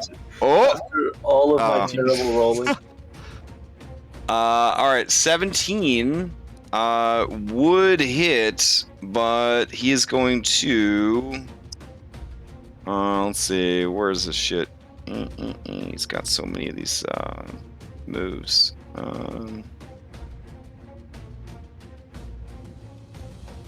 Oh, you're killing me here. Oh, there we go. Skillful parry. Oh, yeah. So he adds 4 to his armor class against 1 incoming attack that would hit it. All right. All right. So, you did say in the world patch document that you were adding succeed at a cost to all games. I don't think that's today. It's 2022. It's 2021 still. Yeah. Oh, damn. I did think about it before the game, but I was like, we'll finish how we started. We started. Okay. I just wanted to. Yeah. Just wanted to make sure. All right. That'll be it for me then. Okay. And then for all of my little creatures are gonna swarm up Lift's back and attack. Oh shit. him. Okay. Let me see. So 30 plus climbing. They'll get as close as they can. Yeah. They're all gonna dash and just surround this dude. It feels really gross, Dino Lift, to have all this shit It's all like over you. lice, I'm just trumpeting but right now. abyssal. All right. Let's see. He is going to. Bonus action. I'm gonna mark him as my quarry, which I should have done before I attacked him. But at least it'll be done now. It's Okay. basically Hunter's Mark. Got it. He is marked as your quarry. Let's see what else we got here. Okay. He is going to. Yeah. All right. He's going to go ahead and start chopping up these little demons, I guess. So he's going to use Sly Flourish. Yeesh. 13 does hit for 13 damage, which it's going to kill that one. He's then going to move with his speed over to, I guess he'll just kind of bamf over to here. Like, man, does Krako count as a dude? Or no? Or is Krako's a spell effect, right? Krako? No, he's a Yeah. construct. Okay. All right, so he'll come down to here and he'll slash that one. Let's see if that does any better. Here we go. Yeah, 17 for 13 doesn't kill that one because random hit points. So that one's still going. Thank you. Those are itchy. And then he gets to move again as part of that. So he's going to move over to here. And then he's going to go ahead and try to take a shot at... let's see... What's the range on this? Yeah, 150, 300. Yeah. All right. Claximus. Up there on the ceiling, glowing with radiant energy, all that. He's going to go ahead and take a shot at you. Okay. Yeah, 30. All right, for 18 points of piercing damage. And that brings us to this lady. All right. Angry about a cannon and the two dead babies. You see Alamia slither up onto the deck. She is a large-sized creature with the upper body of a woman and the lower body of a serpent. She looks extremely upset when she sees the dead Arumvaraxes, death weasels. She looks around at the battlefield. She sees Kurdak. She sees a bunch of demons. Just a total mess here. She is going to begin casting a spell. Going once, going twice. I'll counterspell it. You'll counterspell it? Okay. You succeed. It was, third level, right? So we're doing that? Yeah. I think that's what this level is, right? I don't know which slots you're using for it. Bard slots? I mean, it's by default, counterspell is a... You have to use bard slots for it. Okay, cool. So as she goes to cast a spell, it fizzles on her lips. And she looks over at you, and her face is a mask of rage, but also of seduction. That's right. When you look upon this creature's face, sort of like a Medusa, if you're within 30 feet of this creature, when you look at her, there is a chance that you become charmed and dominated by her. So I will go ahead and turn on it. 30 feet. Yeah. I'm just letting you guys know that there is an effect going on here. Cool. All right. So let me go ahead and get that set up real quick. All right. And then as her turn ends, he's got one more that he could do. He's not going to multi-attack. Instead, he's going to take an enervating shot at Claximus. Okay. All right. So as he basically pulls like a wisp of like ectoplasmic ghost that's kind of drifting nearby. Mm-hmm. And stuffs it into his gun, and then he fires the fucking ghost at you out of his gun. Okay. 28. That will hit. All right, it's 20 points of necrotic damage, of which you are resistant, and 31 points of piercing damage. But the real shit of this attack is you automatically gain a point of exhaustion. Okay. All right. And that is his Paragon. That brings us to Immeasurable Shark. Immeasurable Shark is tired of being picked on. It is going to beach itself and try to eat Levy. Oh, So, Jesus. yeah, it like launches itself out of the water and attacks Levy. Did you leave Magikarp there too? Worthless fish? I'm holding on to the Magikarp, but I don't know if Yeah, when you blink out, you keep dropping it on the ground. Oh my god. Okay, All right. so he's like here. All right, so this is for Levy. Here we go. Life Drain Bite.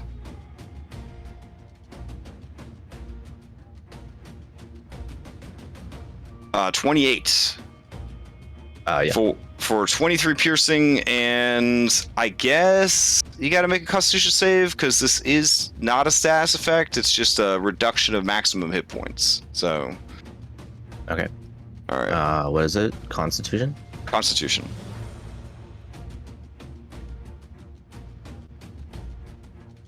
All right, his maximum HP has been reduced by 23. Okay, that brings us to Claximus. Okay. Bonus. Because Kurdak has used up all his paragons. Alright, I'm gonna go ahead and bonus action Radiant Sigil. And then fly down to him. He's 30 feet off the ground.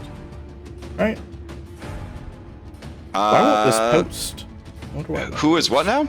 Kurdak. Yeah, everyone on the boat is 30 feet from the ground. Okay, so I'll fly Yeah. down to him. Be in front of him. And then I will recklessly attack. All right. Post. There we go. Radiant Sigil. Okay. Recklessly attack. Come on. What'd I get? An 18? 18's gonna hit, but he will go ahead and parry that one aside. Okay. Here comes another one. Okay. What kind of action economy 29. does Parry do? Paragon creatures get their reaction back every time they spend a Paragon action. But his parry is not like a shield spell, so it's like a 1 per reaction.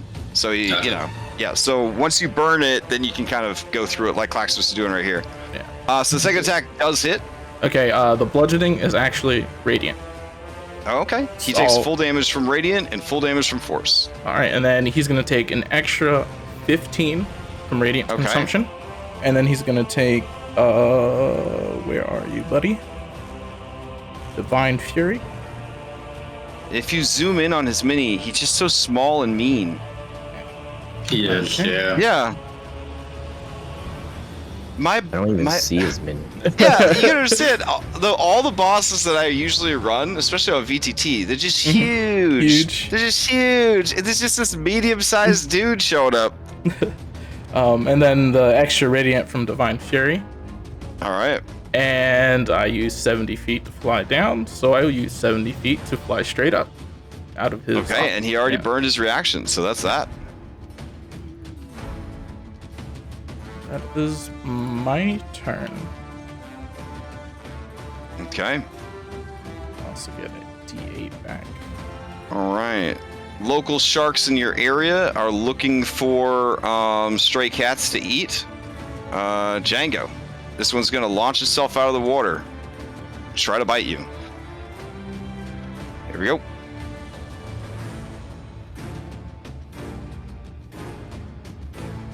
Oh, no problem, no problem. As it launches itself out, it just kind of slides along the rock, and it comes up just short of your feet, snapping hungrily at you. All right. As the round ends, another layer action activates. During this round, everyone is subject to death sentence. You cannot regain any hit points this round. No, this is everyone in the layer cannot regain hit points. Oh, okay. Yeah. All right. And remember, you can't do a layer action twice in a row. So if this is happening this round, it can't happen next round. But for this entire round that's coming up, no one can regain any health. Does that include the bad guys? That includes the bad guys. Cool. All right. This thing is going to attack. Yeah, sure. This thing is going to attack this shoddy abyssal wretch. Here we go.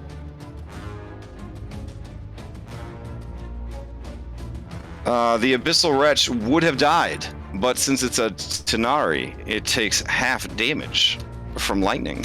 and is still going.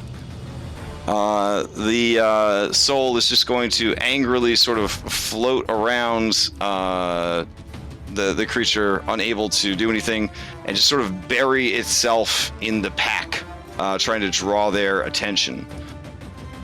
All right, Hurricane King's turn comes up. You hear the bloop, bloop, bloop, bloop, bloop, bloop, bloop, bloops of 5 Paragon actions. It's probably more than 5 just now. And... All right.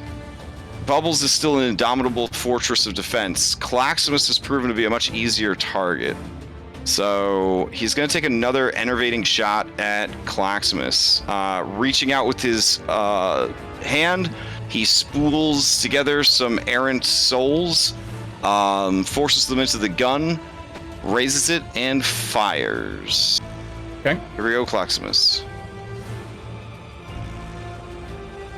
That will It's hit. going to be a 24 for 29 necrotic and 13 piercing, but worse than that, a 2nd level of exhaustion.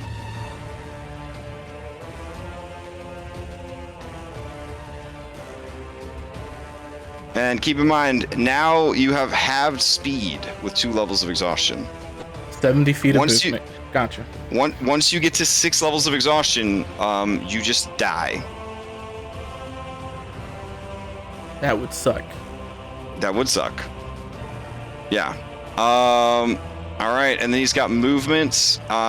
He will sort of turn into shadows and then reappear over here. Definitely seems like he wants to keep some distance. All right. That brings us to Lift. Okay, I'm going to move. I'm going to shuffle around that stupid thing, that spirit that's around here. Okay, yeah. And move to here. And then I'm going to use my badass strength to throw this cannon at this bitch to let her know where it came from. Oh, shit. Okay. Yeah, give me another strength check.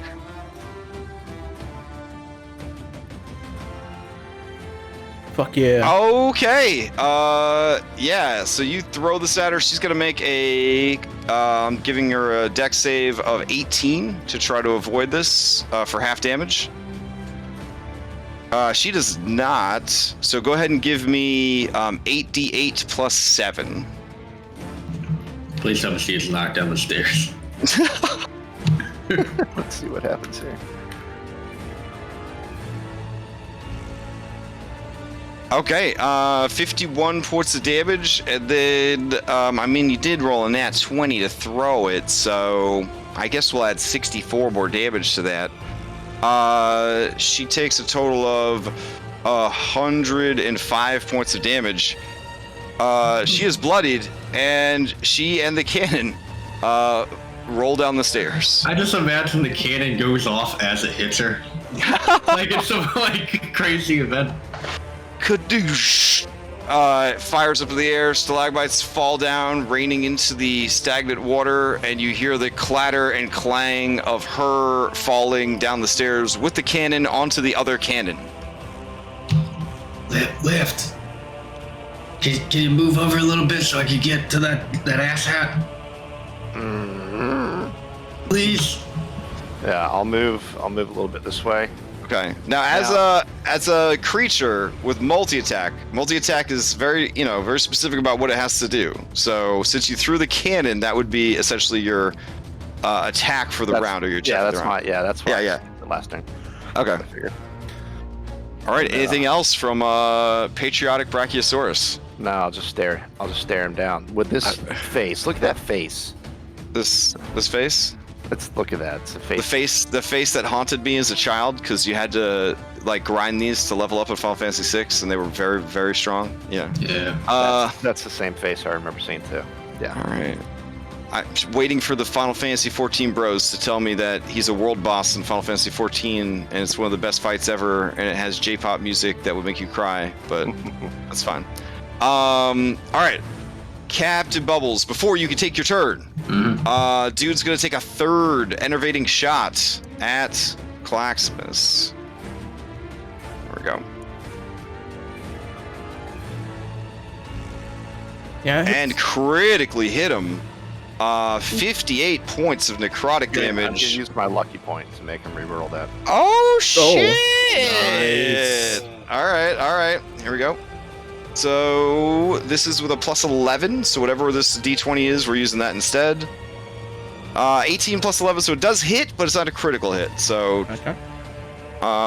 28 damage and 28 necrotic and 24 piercing. But worse than that is rank 3 exhaustion. You are halfway to death by exhaustion. Well, you better do it before I get my turn then. All right. Captain Bubbles Jr., to you. Now there's a path here that I made. 30. Yep. I just gotta stop on this fucker. I'm gonna use my bonus action, Hexblade Curse, our buddy here. Mm-hmm. And let me make sure I toggle that effect on.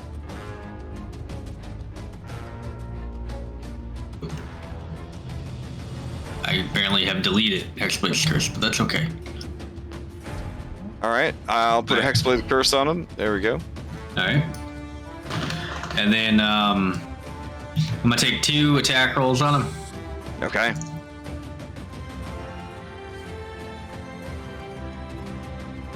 Remember, these are at disadvantage technically.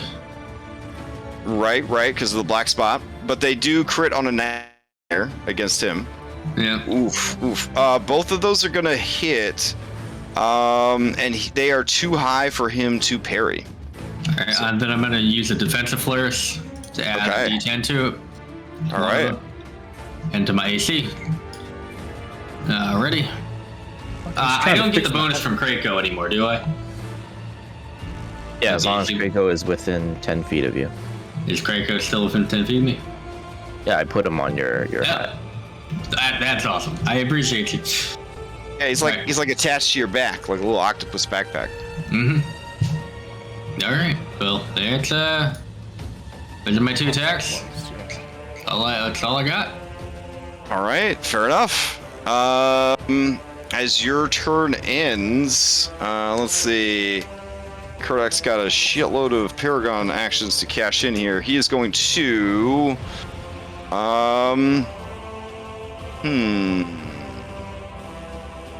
Okay. Your AC's pretty damn good. It's like a 26 or something. 28? Yeah. 26 right now. Oh my god. Alright. Let's see. Yeah, okay. He is going to use a Paragon action to do his multi-attack. He's going to do a Sly Flourish on you. Okay. Alright. A 22 or a 26 wouldn't have hit, I don't think. That does activate his next time ability. If you miss a target, you have advantage on your attack against the same target the next time you attack them. Okay. But more importantly, he is going to bamf 20 feet back with the slash. And then he is going to empty 2 shots into the big old Brachiosaurus. So Brachiosaurus, here comes 2 shots. 1 and 2.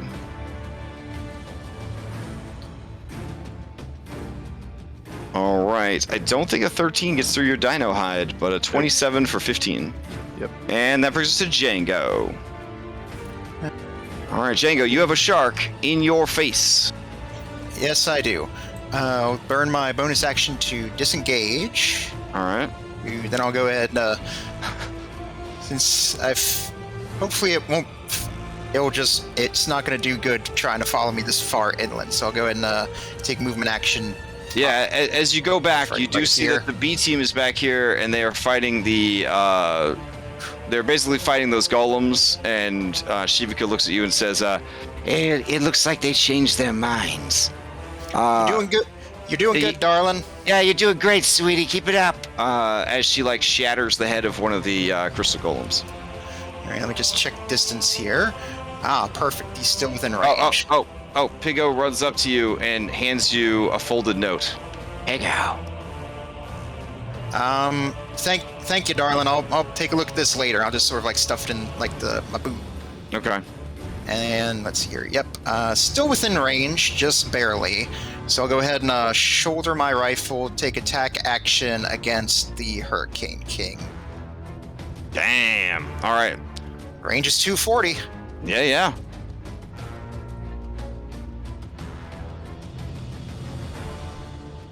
That is gonna hit.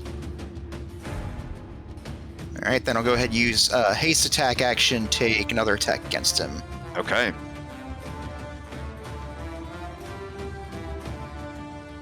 That is also going to hit, but I think that is within range that he could parry it. Parrying a bullet? Well, it's the end of the campaign. Never is level 15 plus. Yeah, sure.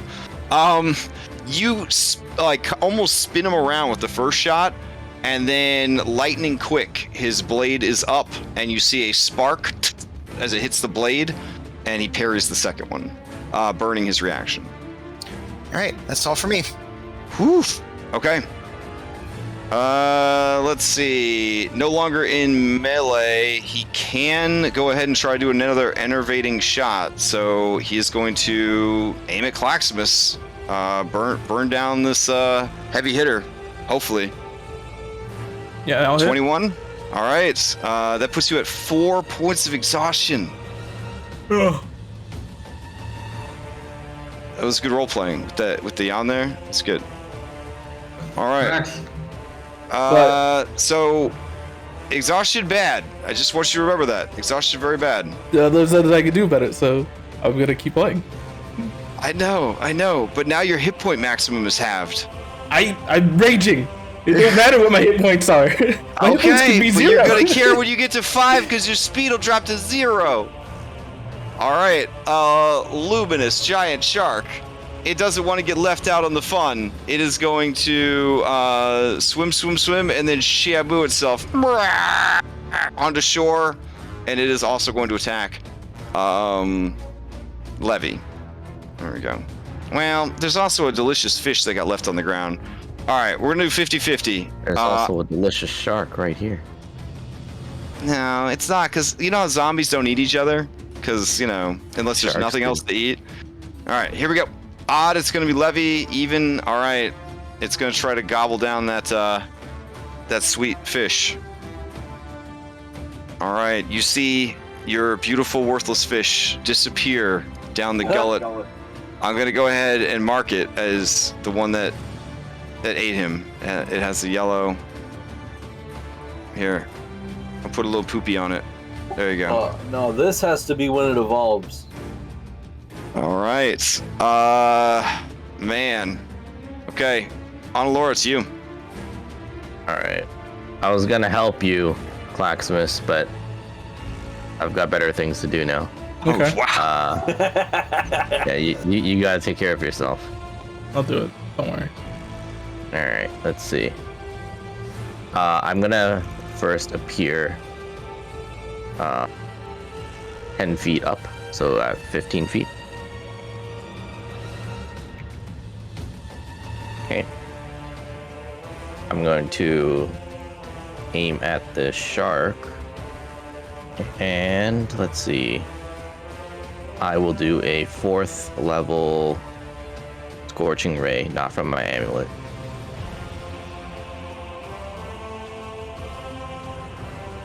So this is an actual spell slot one.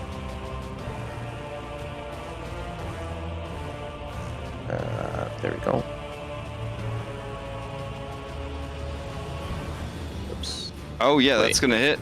20. How many do I get? I get an extra ray. Okay. So that's going to be 4 rays. Okay. Are you doing the one that ate worthless fish? Yeah. Okay. Yeah. Oh, shit. And one more. And then the first one gets the bonus of 1 damage. All right. You smell the stink of seared, rotting flesh. And because of your excellent senses, you hear coming from the gullet of the shark. Carp, carp, carp, carp, carp. I'm gonna have Levy do it. Destroy him, Levy. Let's see. Oh, maybe I should just detonate. Is this thing bloodied? It is not bloodied yet. They are Okay. they are big old sharks. Force Ballista. This is in melee, so it's 15 still. 15's gonna hit. Okay. 18 force, and the thing is blown back 5 feet. All right, it rolls. I'm gonna say it rolls to prone because it's a water creature on land. Okay, and then I will. Bonus action for Krakow. I don't know if you guys need any temp HP there, but you get some there. And then I am going to yell out, whoever kills this shark, I will make you a magic item. Only if it doesn't take attunement. I'm already filled. I will dedicate my life to making you a magic item. Is it After the the campaign is shark over. you want dead, or is it the fish you want back? I want the fish back.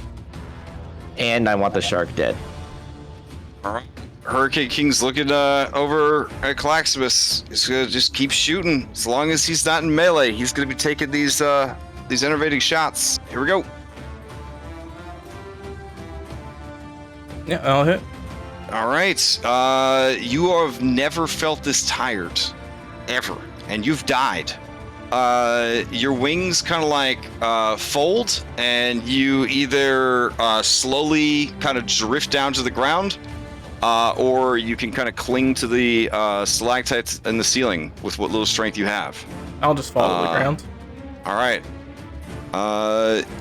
You plummet to the ship. Your wings kind of acting as a Princess Peach parachute. And Bubbles, you look back and you see Claximus, who has infallible strength, has seen you through literally every fucking thing you could do in Dungeons and Dragons.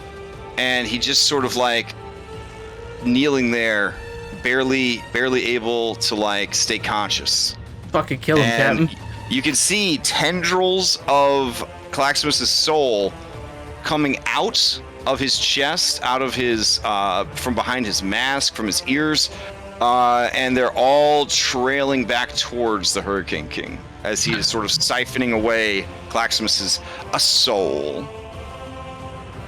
I might look to left and be like, we gotta kill this son of a bitch. We gotta do it quick. Honk. Or you gotta drop some of them exhaustion levels. I don't know. All right. What do you got for me, Kishara? All right. I have to decide whether I want to earn this magic item or whether I want to help Claximus. Oh my god. Look, that shark isn't going anywhere. Clax has like one more round left. Hell, turd left. Captain, it'll be Huh? so much easier to help him once he dies and we revive him. Will it? That's fair. I mean, like, I'm Yeah. assuming you don't revive with 6 levels of exhaustion? I don't know. Is dying of exhaustion natural causes? No. Okay. I mean, it's natural. I look down at the shark, and I sigh, and I fly up to the ceiling, and hide amongst the rocks with my bonus action. If you die of exhaustion and are revivified, you will come back with 5 levels of exhaustion. Yeah, sounds sustainable to me. Yeah. So you can't move. You can barely attack. Alright, am I hidden from the Hurricane King? 21. Are you hidden from the Hurricane King? Yes. Maximum. Alright, I'm gonna cast Tasha's Mind Whip on him. He has disadvantage on his save. Okay.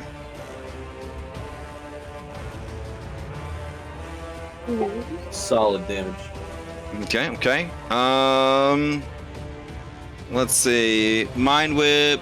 On a failed save, 3-6 damage. Can't take a reaction until the end of its next turn. Moreover, on its next turn, must choose whether it gets a move, an action, or a bonus action. Oh, we don't like that. He will burn another Paragon Resistance and take 25 points of damage instead. That's fair. I look down at him and I say, I've got more spell slots, bud. Like at least 3 fucking arcane tricksters. That's like so much more than a warlock. I mean, it's amazing. That's fair. Yeah. I think mine are a little lower level though. But anyway, I think that's movement to get up there, bonus action to hide, action to cast a spell. That's me. Okay.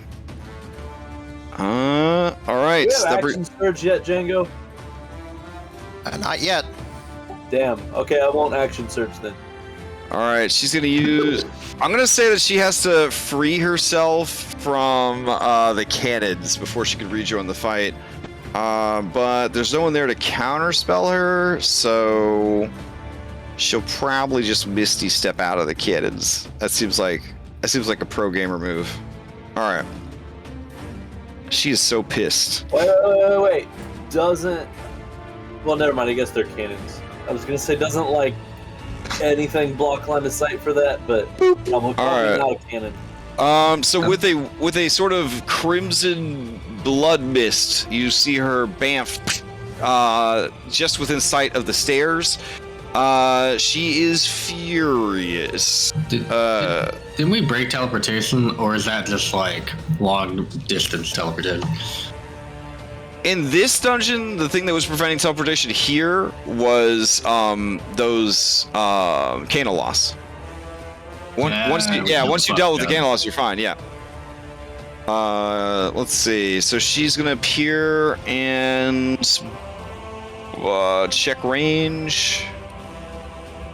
Yeah. Okay. Baubles. Go ahead and give me a whiz. She begins casting a spell. Well, I'll what do you call it? What's the word? Counterspell? Counterspell. Thank you. God damn it. All right. As she goes to cast a spell, you just turn around and what do you have some kind of like Jedi gesture or some shit that you? Oh, she might Misty, right? She what? Oh yeah, she Misty Step. She already cast stuff.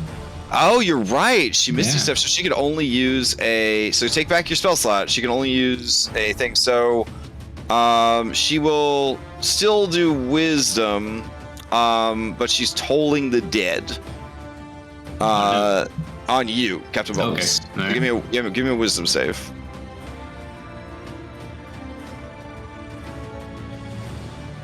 Oof. I have not been hurt, so that's something. Oh shit. Okay, that's good. Then it's only 4d8.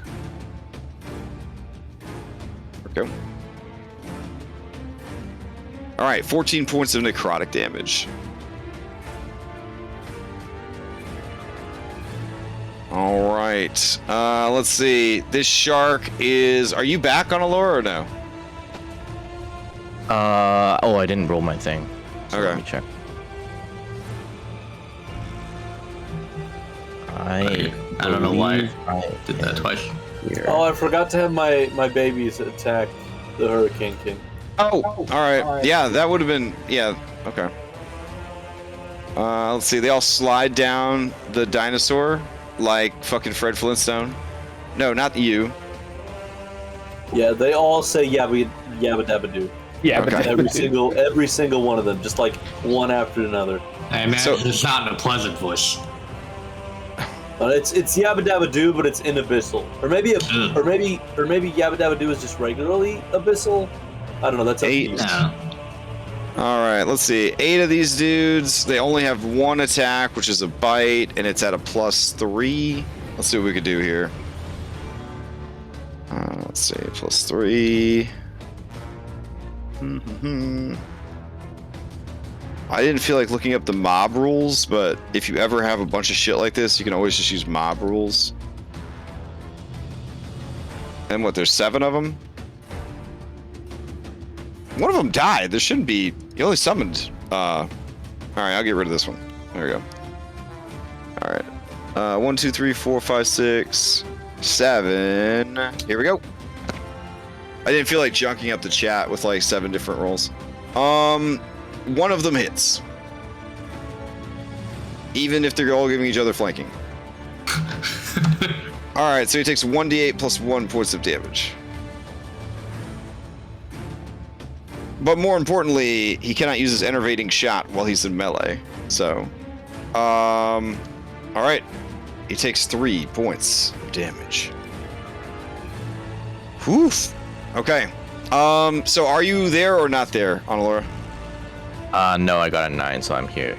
All right, then it is going to try to chomp you because you're way tastier than whatever Levy is. So, here we go. Life Drain Bite. Flopping around, trying to bite you. 25?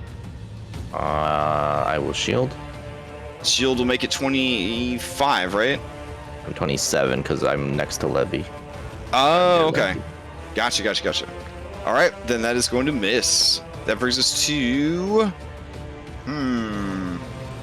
Well, you can't use that. Alright, I think he'll just stay in this dog pile for now. See what Claxbus does. Claxbus, 0 speed. Alright. 4 levels of exhaustion. What are you doing?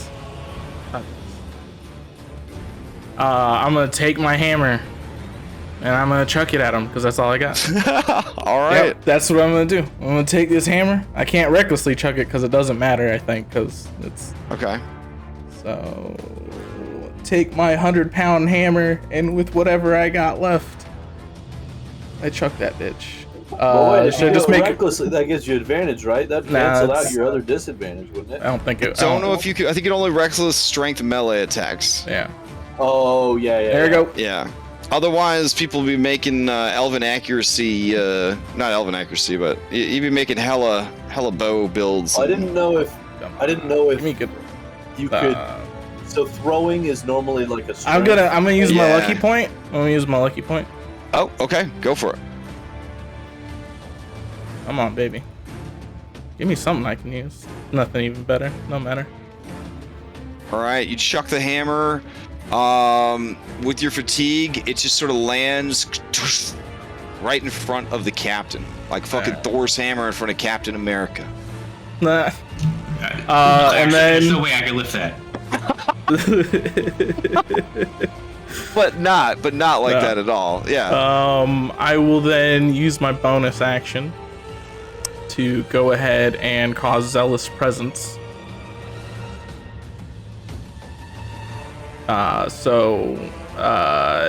60 feet within me. If you're in 60 feet within me and you're an ally, you'll have advantage on basically everything you do.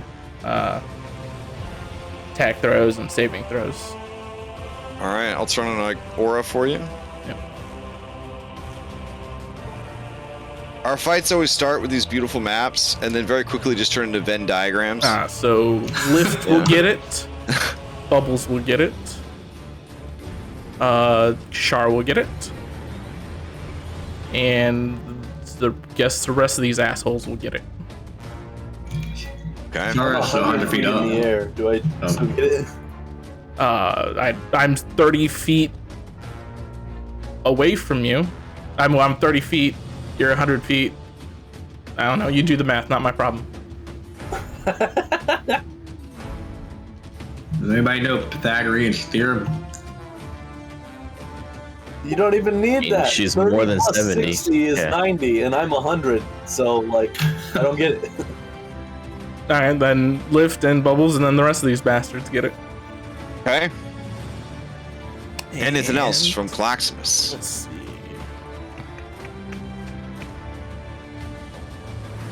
Move, attack action. I chucked it. Bonus actions. Nope, that's it. All right. Unless I can pick up this fucking cannon and chuck it at him. I mean, you'll be at disadvantage to the check, but you can certainly try. Throw it at that bitch. No, I'm throwing it at you. She will freak out. That'll be the third cannon that hits her. Fine then. She seems weak to cannons. I'll fucking chuck it at her then. This is a disadvantage. All right, Take but this. you're still raging? Yeah. So it's a normal throw? All right, Yeah. 28. Yeah. You pick up this cannon, and you just like, with whatever strength is left in your body, you just... And she just looks at you like, are you fucking serious? And she's gonna try to make the dexterity save. That's the best thing ever. Oh my god, it's still not enough. Oh, it's not against that. It's not against. yeah. It's not against the check. But yeah, it's gonna take. She's gonna take half damage, but give me 6d8 plus your strength modifier.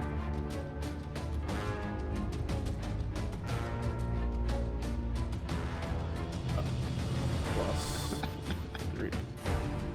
I'm just looking at him and I'm like, roommate. 25. 25. Okay.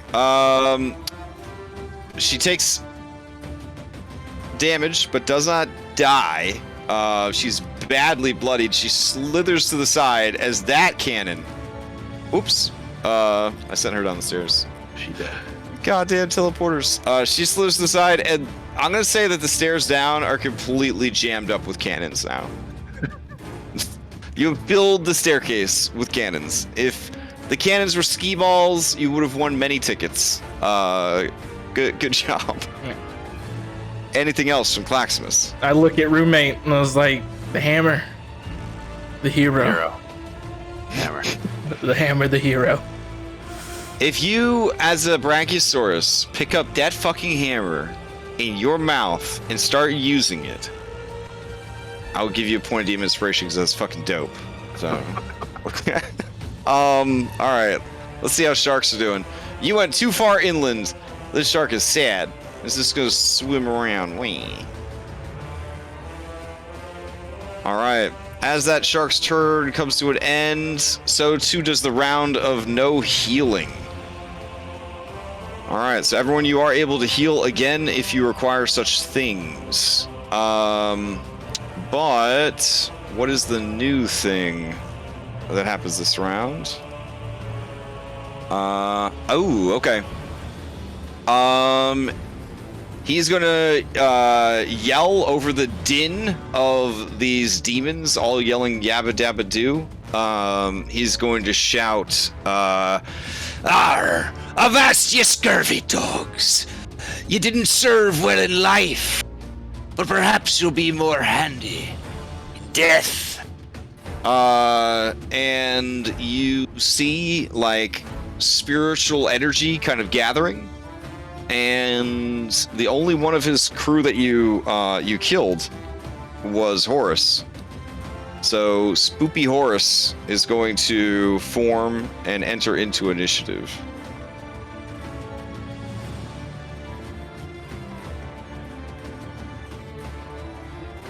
But he does not have the things that he had in life. So he doesn't have his devil fruit powers. Not that he got to use them. He doesn't have.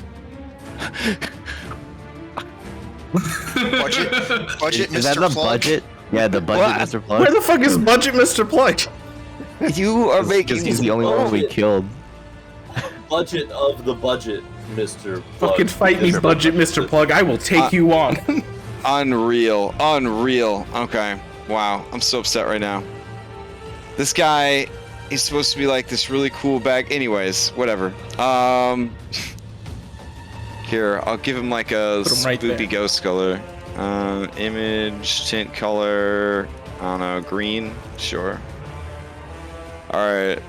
Oh, you want him to appear here so you can box each other? I will fight him at Alright. 5 levels of exhaustion. I don't care. Alright. He appears. Is he immune to prone? shit. Yeah, he's a ghost. He's just floating there. Okay. Alright. You know, that snake lady is it, but she can't get off the fucking staircase, so... yeah. Alright. Throw Mr. Plug at her. Jesus Christ. Like, This is me and you guys have your fight, all right? Let me have this one-on-one with this fucking asshole. You came in my fucking what was it? In my melee range. Like I can't. Right, lift. This thing's gonna try and shock you. Okay. No. And it does not. All right. Before his turn comes up, he's going to use his last Paragon, and he is just going to attack all these dudes that are all up on him. So let's see what we got here. He's just going to start sly flourishing like crazy. 1, 2, and a 3. All right. So he manages to kill 2 of them. And bloody a 3rd before he rolls out. Let's see. Claximus can't move. He's got a ghost dude handling Claximus. Yeah, he's gonna bamf back to the prow of the ship, doing that cool. He is sure-footed because Pirate King. And then his turn comes up. All right. Bobbles, with your indomitable defenses, he's still gonna go ahead and try to take this shot. All right. Here comes the enervating shot at you. Maybe. Oof, that's gonna hit. 27. I'm gonna shield. God Oh damn. shit! He's finally playing his Hexblade Bard. He's been waiting. He's been waiting for this exact moment. Well, I saved it all for like the last fight. Oh, you built Yeah, you built a reputation of not knowing how to fight, so that he would underestimate you. Like I do how to play. I've known how to play, but the problem is, there's no fun in that. So like, okay. I see how it is. He sees that this perfect fucking shot, and then you just throw up the shield last minute. Which is good that you did have to use your reaction for the counterspell then. That brings us to lift. Fucking use it. Use the hammer. Do it. So I'm gonna move. Use that hammer. Use that fucking I'm gonna hammer. move 10 feet forward. Okay. I'm gonna collect the hammer with my 20-foot reach. All right. And I've got another 20 feet to be able to reach this guy. Oh shit. Well, this is an epicenter of ghost right here. This is an epicenter of ghost. So as you're doing that, you can see like from the fucking Star Wars, like a Jedi fucking ghost. You see Maluga. Oh, yeah. And he looks at you and he says, "Hero." And instead of pointing at himself, he points at you. No. Oh damn. Yes. Oh my god. Yes. Oh my god. I feel Hero. good. Hammer. All right, we're gonna do a multi-attack with the hammer. Okay. Against what against him?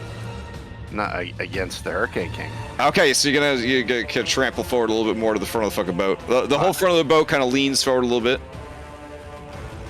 All right, let's do it.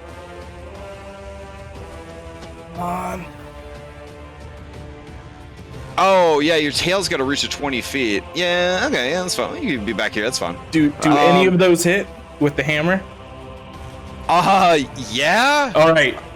Since this requires no action. Wait, why from didn't me, we just put the hammer on the fucking dinosaur? Hold on. Yeah, I was trying to pick it up. Oh, that's even better. Yeah, Yeah. do it. Up that. Let me This, open the dinosaur's character sheet. This fucking Foundry, baby. We could put a hammer on a dinosaur. There's no rules. It's true. All right. Let's see. Let me go in here. Sure. All right, go for it. Roll those attacks, but they both hit. So we're just checking for damage here. How do you want me to roll it? Like literally, they're on your sheet. There should be a negative hammer now. Yeah. Shit, yeah. Yeah. God, that's Foundry. TPP hosted on Fort TPP. It's true. It still is. Who gave me instant tech support? Okay, so your hammer's not really as impressive as a fucking Yeah, they're gonna be added Brachiosaurus. to my tail attack, right? Oh, sure, that sounds good. All right. So you go sweeping in with your tail and the hammer, and just fucking cold clock this dude, badonk. but Donk with the Negatun hammer wielded by a golden Brachiosaurus. In dealing this 100+ points of damage, you have triggered a phase transition. All right, which is to say that if he had any ongoing stats effects on him, he could remove them now. Ladies first, or that would be a stats effect, and then any one of you can spend 1 hit die right now to regain health if you require it. Okay. All right.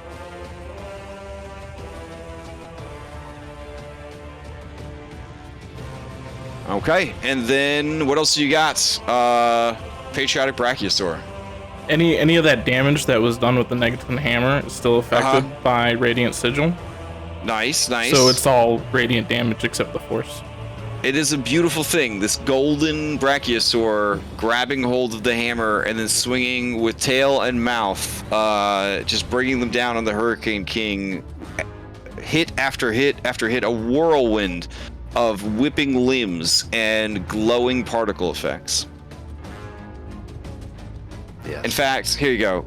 Empowered by your holy energy, golden Brachiosaur begins to glow with radiance. This is what it's all come down to. Here, I thought the cat was going to use little fancy plant forms or whatever. I thought I would hold it unless we were getting our asses kicked real bad. All right, as he enters phase 2, he begins to move with a quickness. You realize that he has the effects of a displacement upon him. So attack rolls against him are going to be at disadvantage. Until one hits, then it'll go away. But then when his reaction comes back up, so too will the displacement. Is how that's being handled. All right. So that brings us to... Oh, actually, I should do it manually. So that... For me and Bubbles, who were in Claximus's aura, whatever. All your attacks is at advantage. So it'll just be at regular now, right? Mm-hmm. Yep. Okay. All right. Cool. Anything else from Golden Brachiosaur? No, I'm just bellowing roommate, but it sounds like trumpeting. Roommate. Damn. All right. You know what? I'm curious to find out. He is going to aim his fucking gun at you, but I guess he's in melee with you because you have a 20-foot reach. So he can't use an enervating shot on you. Damn. That's a big-ass dinosaur. All right. So in that case, I didn't even think about that. The dinosaur's reach is so crazy. All right. He is going to... Yeah, sure. He's going to take a shot at you. With... Damn, this dinosaur kind of shuts this dude down. Okay, yeah, he's going to shoot... He's going to shoot you 3 times. Here we go. 1, 2, 3.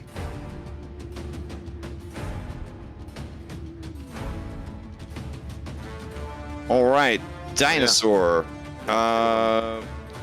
Okay, so 2 of them hit, but they're not criticals because you technically have him in melee with your 20-foot reach. So 26 damage and 13 damage. Okay. All right, that brings us to lift. Nope. That was lift. Oh, sorry. That brings us to Captain Bubbles. Alrighty, so this damn Sark man. Just count Mr. Plug. Am I in range of him? Like, if I move, will I get attacked? Yep, you are in melee with him, yep. I look at Clax and be like, can I just kill him so I don't have to deal with him anymore? Just deal with the guy. Take a hit. Be a captain. Alright. I'm gonna move. Alright, he's going to lash out at you. Let's see. Yeah. Gonna try to bite you and miss. All right, I'm gonna hit anyway. Alrighty. I'm gonna use my bonus action to expand my weapon attack to 30 feet. Because I had disadvantage already, And then I got advantage from Clax, and then he gave me disadvantage again. It is a durable ass attack. Yeah. So I'm throwing 2 blade attacks at him. Okay. Yeah, that's gonna hit.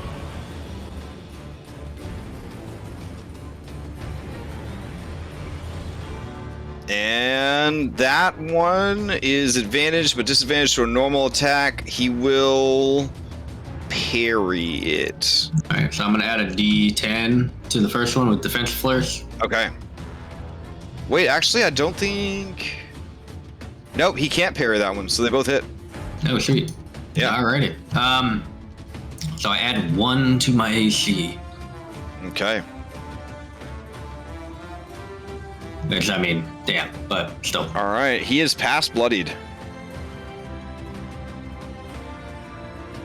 Alrighty, I think that's all I can do. Oof. All right. Okay, upon being bloodied, he can now access additional attacks as you see his body is starting to kind of age up as he is fighting. It seems that whatever life force was keeping this corpse or this body alive is basically trying to save itself and no longer focusing on Kurdak Bonefist's body. All right. As your turn ends, I think it's going to hold off. So that'll bring us to Shark Dude. Shark Dude is just going to ghostly attack Calaxibus. Here we go. He's going to multi-attack and bite and flame tongue and maul. Yeah, I guess 5 attacks. So here we go. Bite, maul, flame tongue. But if you're raging and unable to die, I mean, you know, you guys are just—it's just like your last fight. The two of you just kind of like squaring off against each other. Still gotta make a Django, con save. Let's see, where's the con save thing?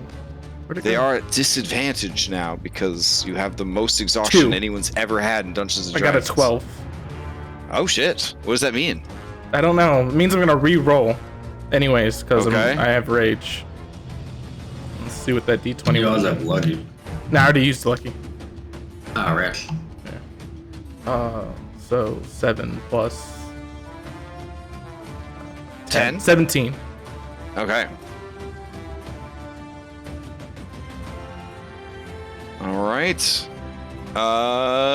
Django, to you. Alright, he moved out of my range, so I'm going to take some movement just to go up here to the edge of the bridge here. Okay. Okay. So I can't use aim. Tell you what, I'm going to go ahead and burn my DM inspiration to get advantage on the attack roll with the rifle here against the Hurricane King. Okay.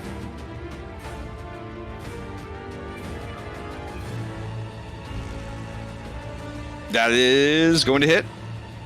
Alright, so sneak attack. I was gonna say they're in melee, so. I think for sneak it has to be adjacent to an ally, but he gave himself advantage, so it still works. Yeah, okay. Alright, All right. and I'm going to go ahead and burn exploit. Let's go ahead and make this a bloodbath. Oh, hell yeah. Okay. All right. Despite what it might appear, he actually takes necrotic damage. So let's see. He's going to take that and then start bleeding, right? Yep. Yep. For Okay. my the sneak attack damage. Okay, so another 33 points of damage. You guys are burning him down. Okay, All right, I'll go anything ahead. else from Django? Use a haste attack action, take another shot with the rifle against him. Okay. Oh yeah, that is also going to hit. Alright, and that'll do for me. Okay. As your turn ends, he is going to let out a terrifying howl. A howl of the damned. So everybody within 60 feet of this Jabrones needs to give me a Constitution saving throw, or drop to 0 health. Damn. It was just within 60 feet of this dude. Yeah, of the Hurricane King. I think I dropped.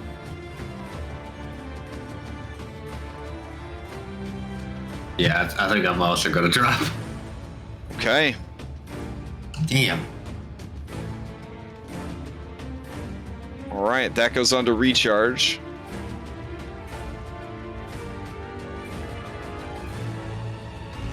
All right. A luminous giant shark is up. Luminous giant shark is going to roll over, and you hear the sound of a worthless fish inside of its belly flopping around, and it is going to flop towards Analora and try to attack. I'm going to give it disadvantage because it's on land and it's flopping around. Here we go.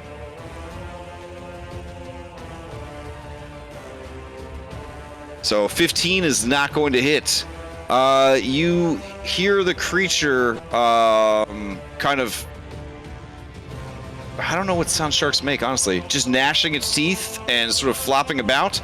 And then you start to hear something inside the creature. It's the weirdest thing. Like, all the music stops. Oh, Laura. Time sort of slows down for you as you kind of stare in awe, wondering if this is what you thought it was. Uh-oh. I'm gonna be yelling out at this point. Carpo,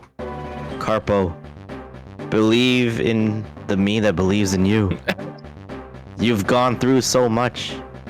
You've won the jump contest. All right, give me a sleight of hand to make sure you don't accidentally hit B and down at the same time. No, just kidding. It's actually just B, I think. You hear a terrible rending sound, and the creature's body is torn asunder as Carpo emerges. Woo! Ooh. And lets out a mighty scream. Oh, and let's change out the music again. Hold on, while we're over here.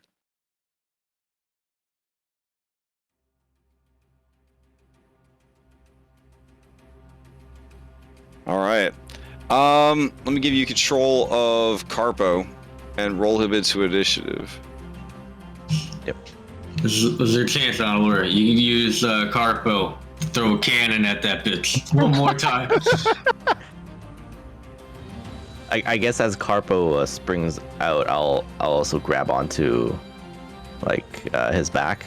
Okay. He's covered in the rotten, fetid gore of the dead great white shark. Hey. I mean, Anyways, yeah. Nothing new for me. Okay. Oh yeah, you guys have already fought one. Never mind. We also eat them like all the time, so. Oh god. Not a very good idea. All right, so you grab onto one of his back fins, his little Godzilla fins. Mm-hmm. All right, and with Levy. Yeah, and Bad Boy rolls himself into initiative. All right. I got him for you. Oh. There you go. It's right after me. Oh, sweet. All right. Onlora, to you. All right. I guess now that I'm on top of this guy, yeah, can I bring Livy with me, or? Yeah, sure. All right. Yeah, we're gonna ride Carpo. I'm just gonna say ignore that shark. Who cares? Okay. And let's see. I mean, I should probably kill her, right? I feel like she should die. It's Hypatia, a snake person. So I mean, if you feel like cross multiverse guilt, I mean, you don't need to. So. All right, I'm just gonna magic missile the Hurricane King. Okay. This is the. There you go. Worthwhile serpent. Very nice. Very nice. All right, that looks like 10, 15, 19, 23 points of force damage. Unavoidable. Yep. All right. And then bonus action, Levy will shoot at the Hurricane King. At disadvantage. 21. He will I think he hasn't Paragoned again since he used his last reaction, though. No. He wasn't able to parry any of Bubble's stuff. So, yeah. Oh, no. 21 is outside the range. Yeah. All right. Never mind. He takes it. And, technically he gets knocked back 5 feet. Oh, no. You'd really knock this man off his own boat? Yeah. Wait. Hold on. He's got sure-footed. Let me see. Okay. You get to make checks against things that would knock you prone. Well, this doesn't knock him prone, though. Knocks him back. Yeah, alright. I will have him do a dex check to try to grab the ledge, then. There we go. Let's see.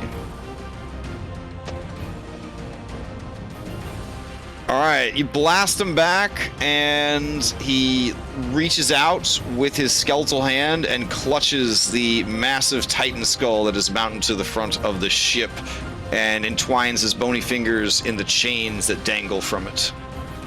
Okay.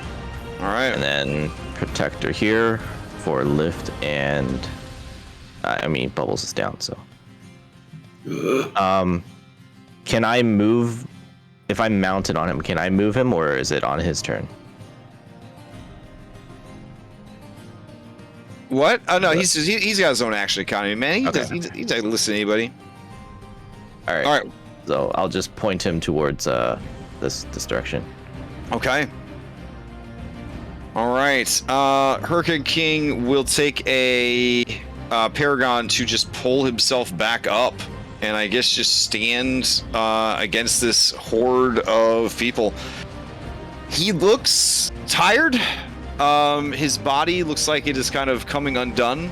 But the eyes themselves burn with a mighty hatred for you and your allies.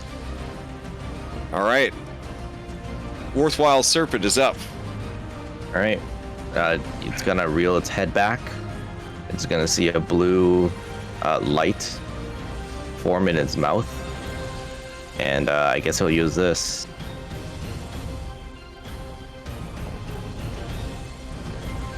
Oh, Jesus. Fuck. All right, you will. I mean, it's Gyarados, so it doesn't give a fuck. So you're gonna like blast through lift to do this. Will he move? Can I move him like here? Oh yeah, I guess so. Yeah. I just move him here, and then kind of just crossfire. Just right okay. All right. He's gonna go ahead and try to make a dexterity save. He does not. Wow. All right. He takes the full 76 points of force damage, and then that ability is unrecharged. Yeah. Whew. Anything else for Worthwhile Serpent? I believe that's all it can do for this turn, unless I'm not reading something. All right, Hurricane King is going to activate Paragon action. He is going to do a he's going to do a slash slight flourish on god damn. Try to get on lift and misses terribly. He's gonna bamf to here. And he's gonna swing on Bubbles' downed body. Bubbles.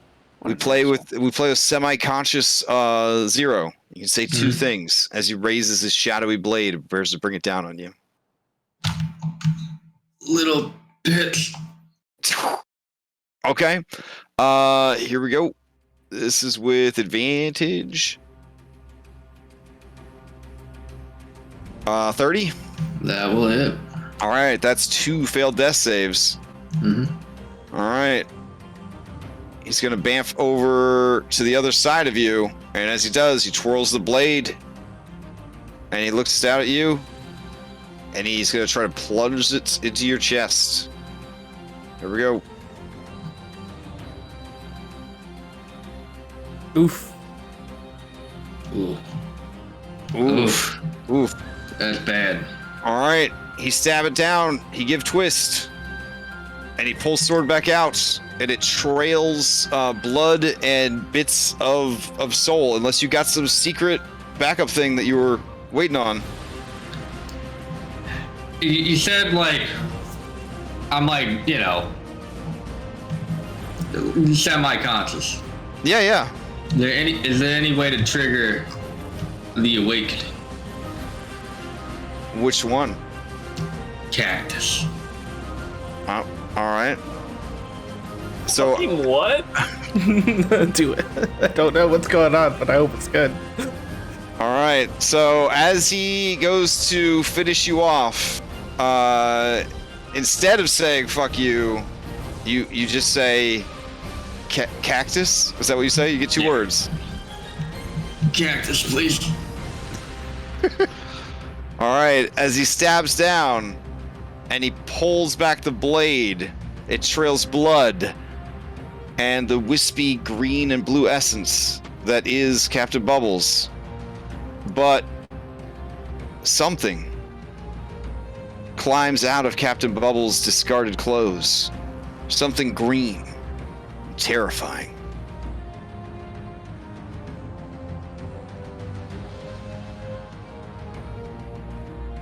Kurdak looks down at you in confusion. All right, that brings us to Kishara. All right. So, if I summon my Shadow Blade and then just fell onto the Hurricane King, could I get like 10d6 or whatever? If you're willing to take it, yourself, yeah. Okay, so I do have resistance to all non-magical bludgeoning damage. So Sure. Would take half. Mm-hmm. I don't even know where the Hurricane King is at currently because of all of the bodies. Okay.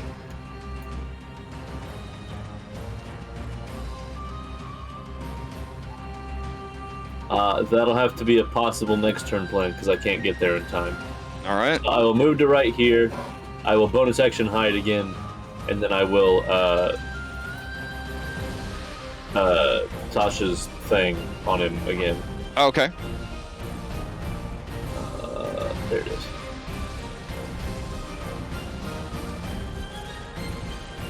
is. Same deal. He has disadvantage. DC 18. He will just take the 25 damage. Yeah, I figured. All right, and then all your little scrubs come running up. Yep. They have advantage. Thank you for making it more complicated for me. You're welcome. All right. In that case, we're just gonna roll all 5 of them. 1, 2, 3, 4, 5.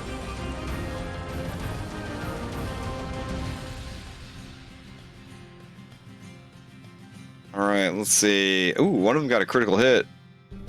2 of them got critical hits. Holy shit. Not going well for this guy. We got 15 plus another 5 plus another 14 for a total of 15 plus 5 is 20. 34 points of damage. Holy shit. Okay. Anything else from Kishara? Nope, that's it. All right. The Hurricane King looks down at you, ignoring these little demons around him, and he says, "What power is this that you bring to me today?"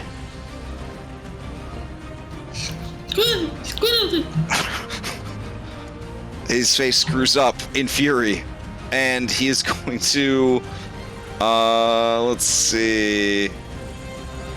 Yeah, sure. He's gonna go ahead and give you an all-out slash. Here we go. I don't have access to the character sheet. Oh, shit. Okay, hold on. Let me give you access to the character sheet.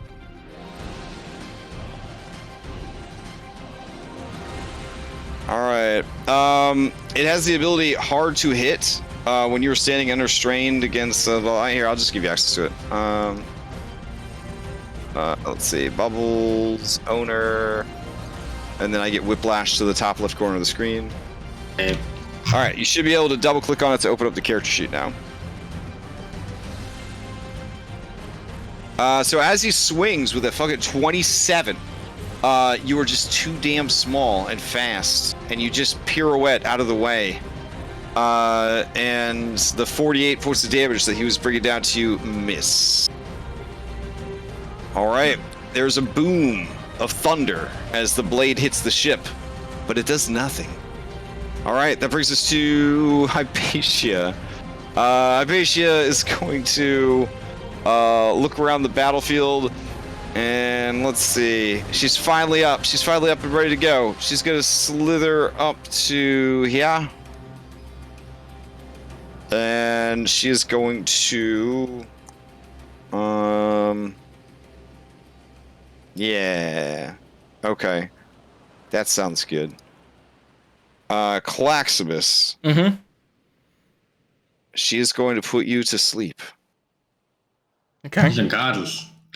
No, I'm not. Oh, he looks like he's I just still dropped to going. 0. And Yeah. Okay, so she's gonna go ahead and cast sleep on you. Okay. Oh, sorry. Why is it not rolling? Hold on. Ah, there it is. Here we go.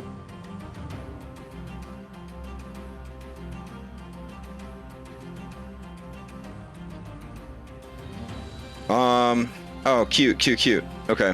Why doesn't it roll? oh, There we go. My character's form has an ability called Ricochet. Oh, Okay. no, sorry. Never mind. Okay. 13 points of sleep damage. Yeah, that would knock me out. I don't know Okay. how this works with persistent rage. I'm not sure either, but it's almost over, so we'll be fine. Yeah. All right. Immeasurable's got nothing. I guess it'll slide back into the water, swim over, and try to bite Gyarados. Here we go. All right, Claxibus, to you. Okay. I explode for damage. Okay. I 7 points of damage to anyone 10 feet around me. Okay. Yep.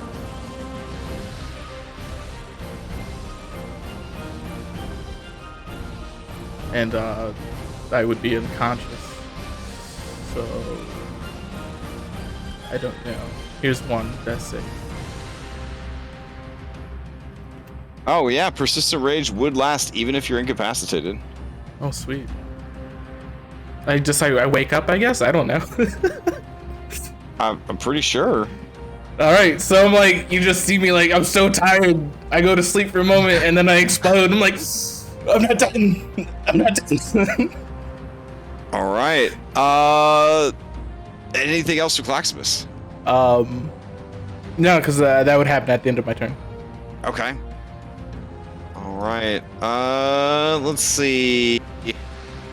We'll just skip back around to the Hurricane King. All right, Hurricane King gonna try to take you out. Cactar. Here we go. He's gonna do another all-out slash.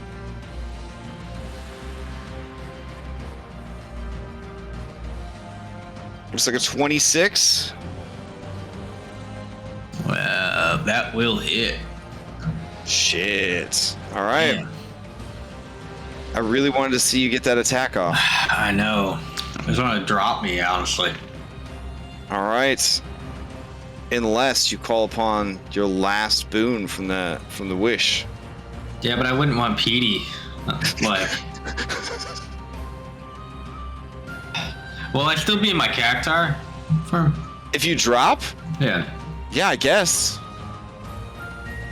Oh, so you dropped to 0. Oh, you're hoping to get picked back up. All right, yeah, that makes sense. All right, lift to you. I'm gonna turn to lift as I fall. Yes. I will finish him. Hero finish him. Hero. So I'll use the hammer, the Megaton hammer. Oh, really? All right. Okay. And I'm going to use the. Well, you got to hit with it first. Yeah. I'm gonna hit with it. Yeah. Okay. Okay. I was gonna let Claximus explain it, but let me do my attack. So, do you want me to do the same, like tail Negaton hammer, or just the hammer? Do one tail and one Negaton hammer. I think that's a better use of action economy for this, since the Negaton hammer is adding like special effects or whatever. Gotcha. And this is at advantage. Okay. So the first one does not hit because he's in causing disadvantage here, but the second one does hit, which turns off his displacement. Okay. So we're gonna Clax explain, and we're using the roommate special here. Okay, so the roommate special is that is my radial sigil is on that weapon. He is now the wielder of it, and he can now activate its no action required special ability. That creature that he hits is dazed for 1 minute. There's no. Oh shit! There's no save. Also, if I got hit, can I use my reaction to use blow fist? Oh yeah. Okay, but you take the same amount of damage as I did. Oh shit! Okay. Oh shit. Okay. And then, in addition, if Liff wants to, he can spend up to 3 hit die and regain those hit points. And if he does, they regain an additional 1d8 hit point.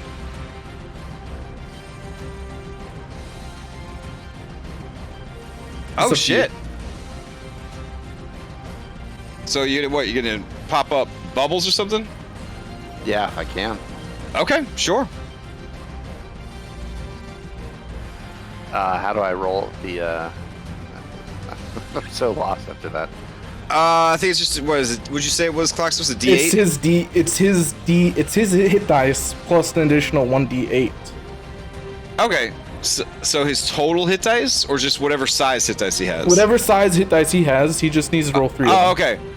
All right, so roll 3d8 for us, Lift.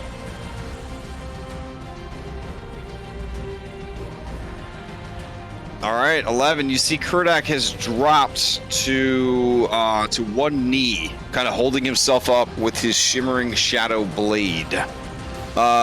You see the eyes of the strange cactus widen, and it begins to stagger to its feet. I'm gonna bonus action. Okay. Disengage. Okay. I'm gonna look at Kurdak, and I'm gonna go. And I'm gonna use 1,000 needles. Okay.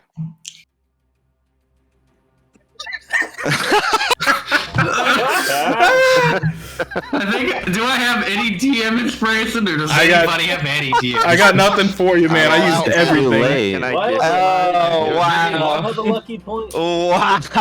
Someone's got a lucky point. That might work. I already used mine. I used it. I already used mine, man. Did we all have one? Was that a thing? I don't think so. No. I got 8 mine from something else. 854 points of damage misses him as it fly. It literally shreds fucking everything around him. It's like the end of Pulp Fiction.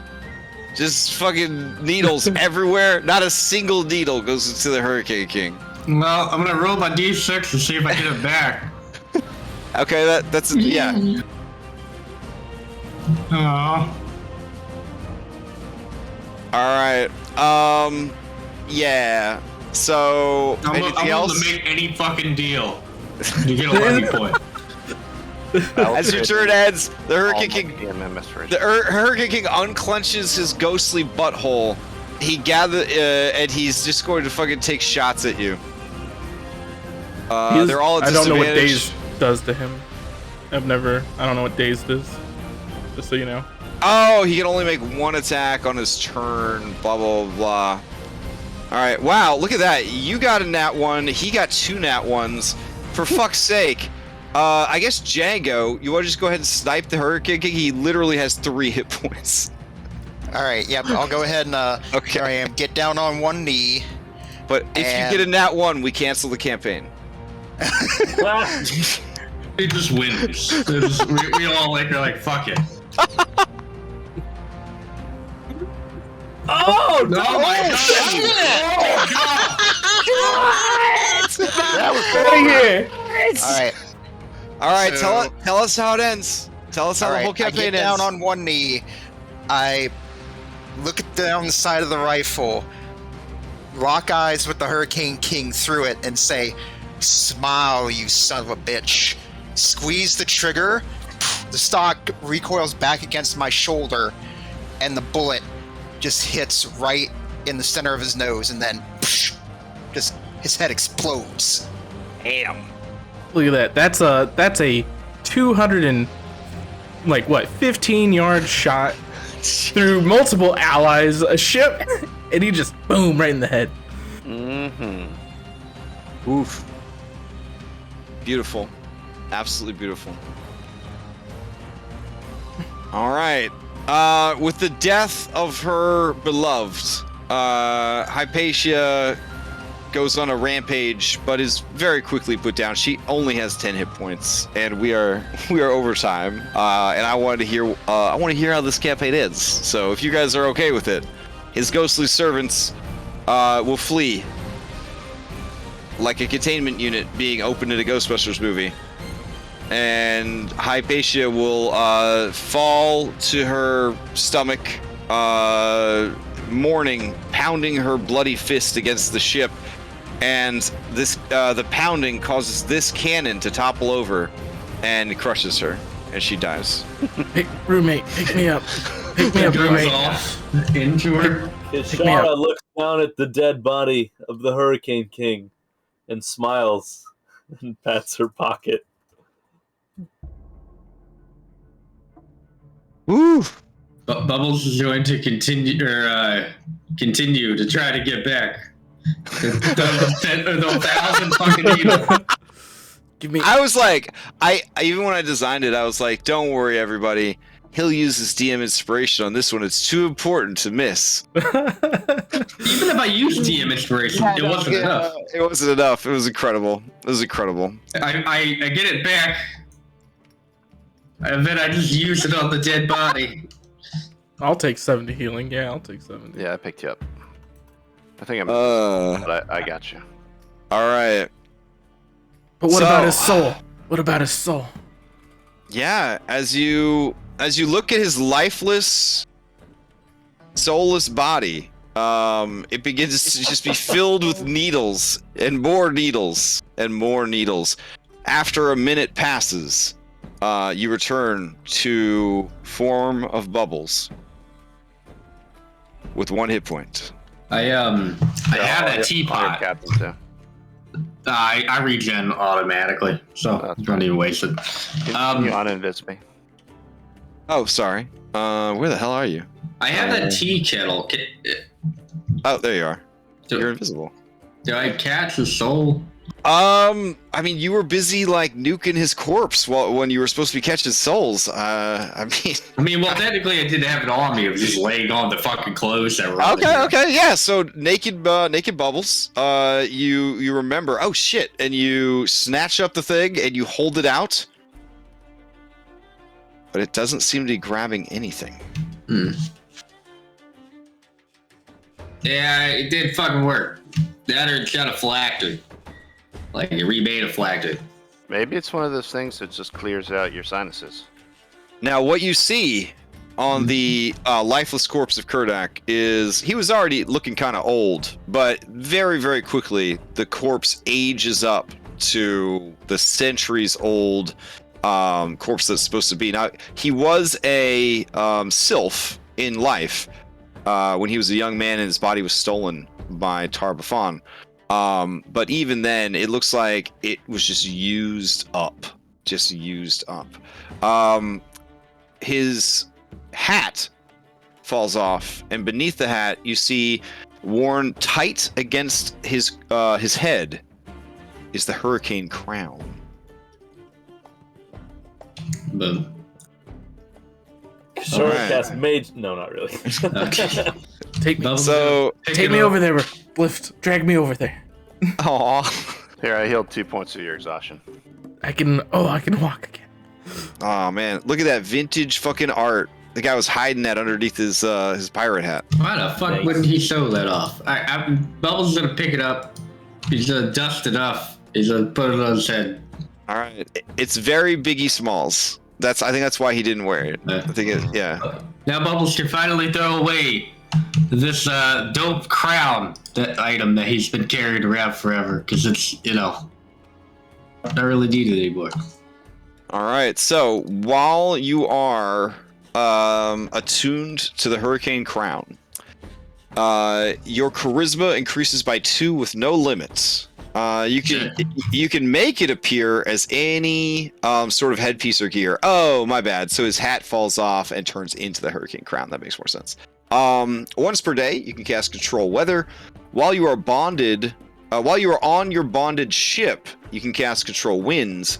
And lastly, when at Lucre Hold, you can phase your ship in and out of the hidden harbor. No other magics will allow entry into this hidden harbor, except of course the side door that they previous Hurricane King installed like a dumbass. We're gonna dismantle that. Also on his person is his Ring of Ultimate Freedom. This requires attunements. While you wear this ring, difficult terrain doesn't cost you extra movement. In addition, magic can either reduce your speed nor cause you to be paralyzed or restrained. You can also spend 5 feet of movement. It's a, but in addition to all that stuff, finally being underwater imposes no penalty on the target's movements or attacks. And you can also slip out of manacles or a creature that has you grappled or restrained. So it's like an improved Ring of Freedom or whatever. I want to test it on the water.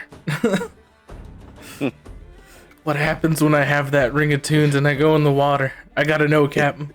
The water would still affect you. Yeah, it's probably gonna kill you. Captain, I need to wear that crown. I just want to see how it makes me feel. Just want to test it. No, it's mine. Sorry. Oh, you can be a Dario if you want.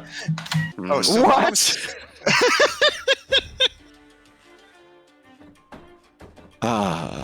Yeah, Dario, you can watch me and Yumi go at it. We're gonna revitalize the elven race. I mean, Diodario's highlights side-eye Captain Bubbles and says, the boss is going to be very busy. Well, really, I want to figure out a way to resurrect Diodario.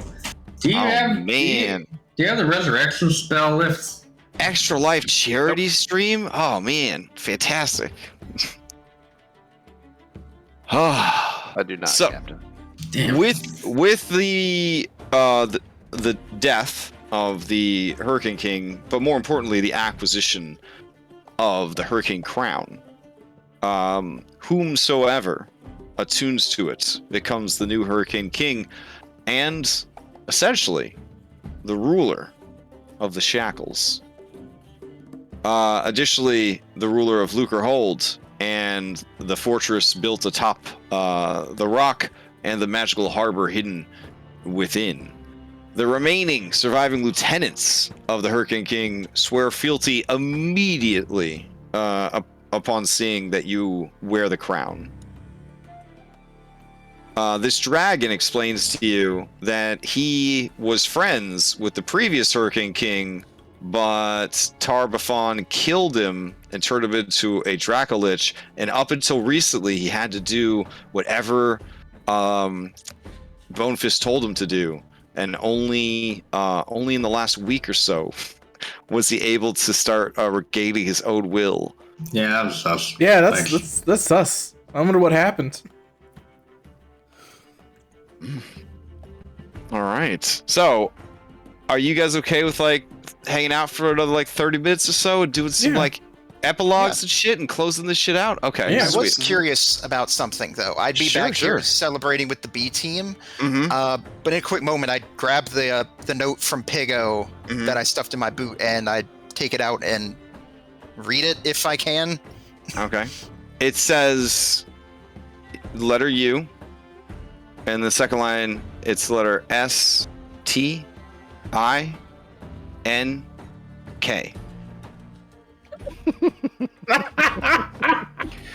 five, Piggo. High five. I just shrug. I let it drop from my hand, and then I just pick up Miss Shivaka, and without even waiting for her to respond, just give her a deep kiss. All right. She does like the leg lift thing, but you know it's like even higher than normal because incredibly acrobatic frog lady. All right, Yazric, who I guess he and Peter were just helping the B team. He and Peter both give Kishara thumbs up for a job well done. She Alright. mind links them and say, "Yay! We can finally move on from this kill the Hurricane King business."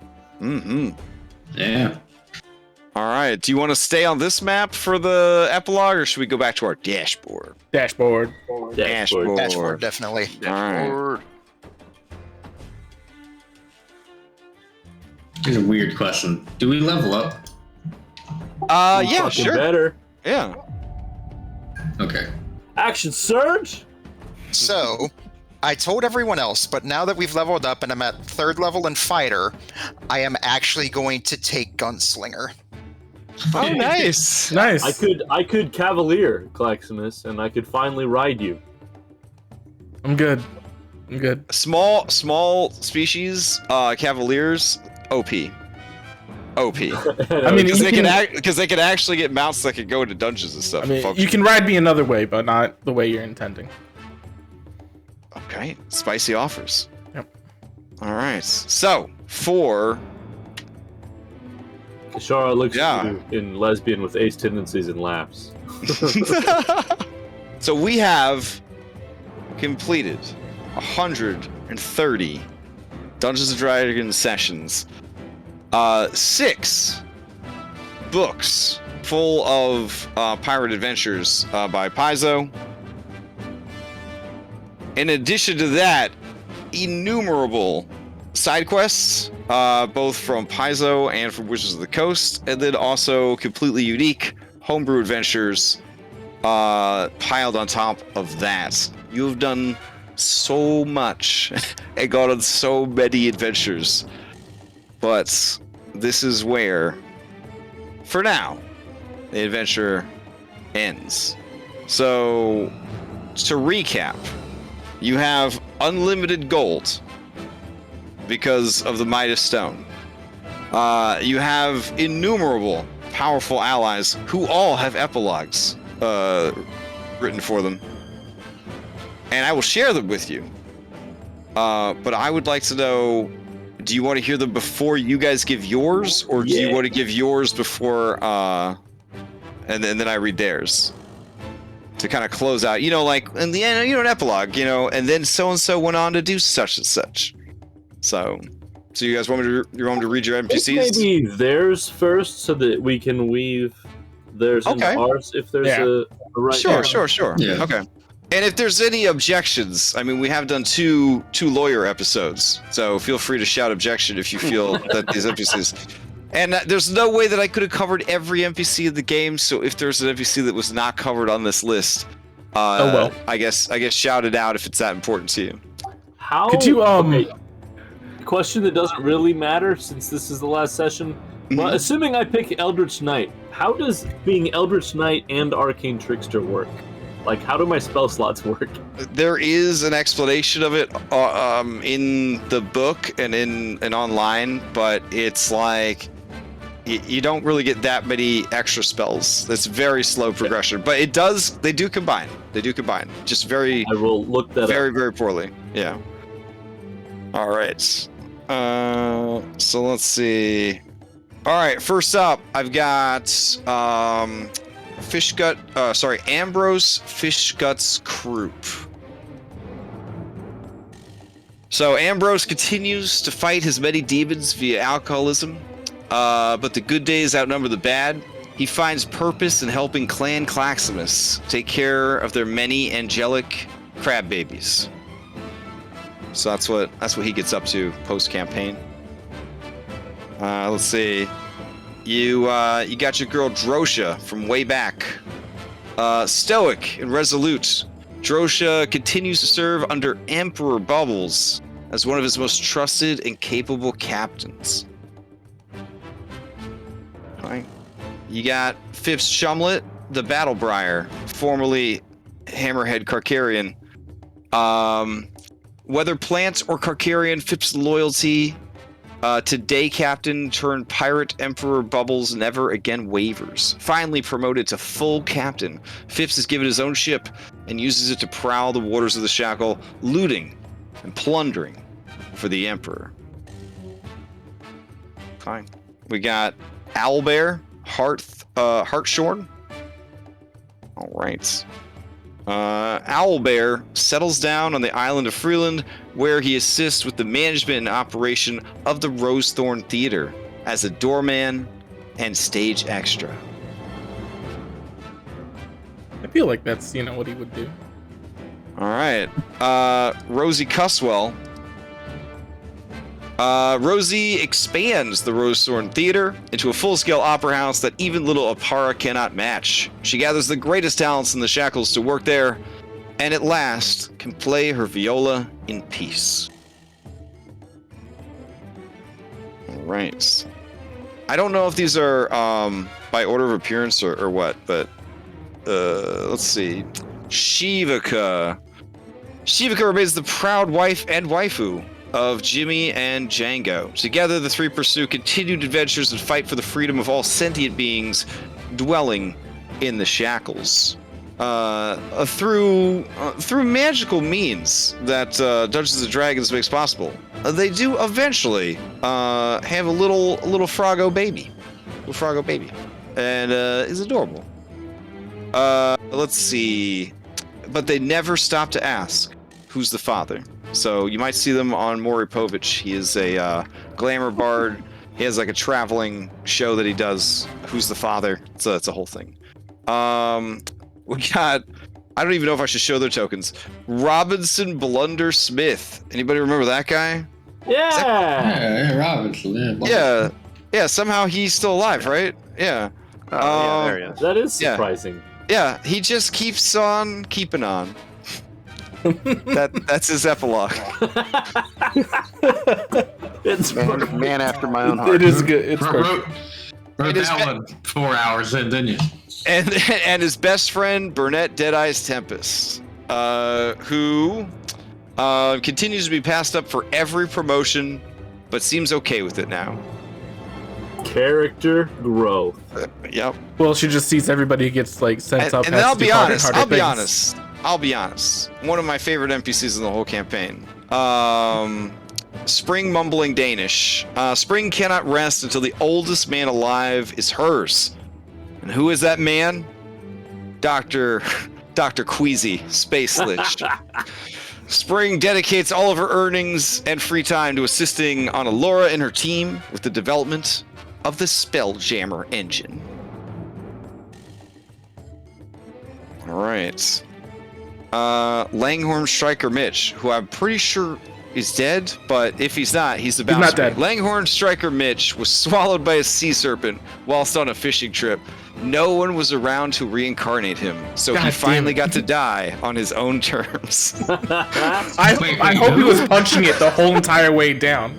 Just saying Langhorn Striker Mitch. Oh, Mitch. Oh, no, we have somebody following that dude around all the fucking time.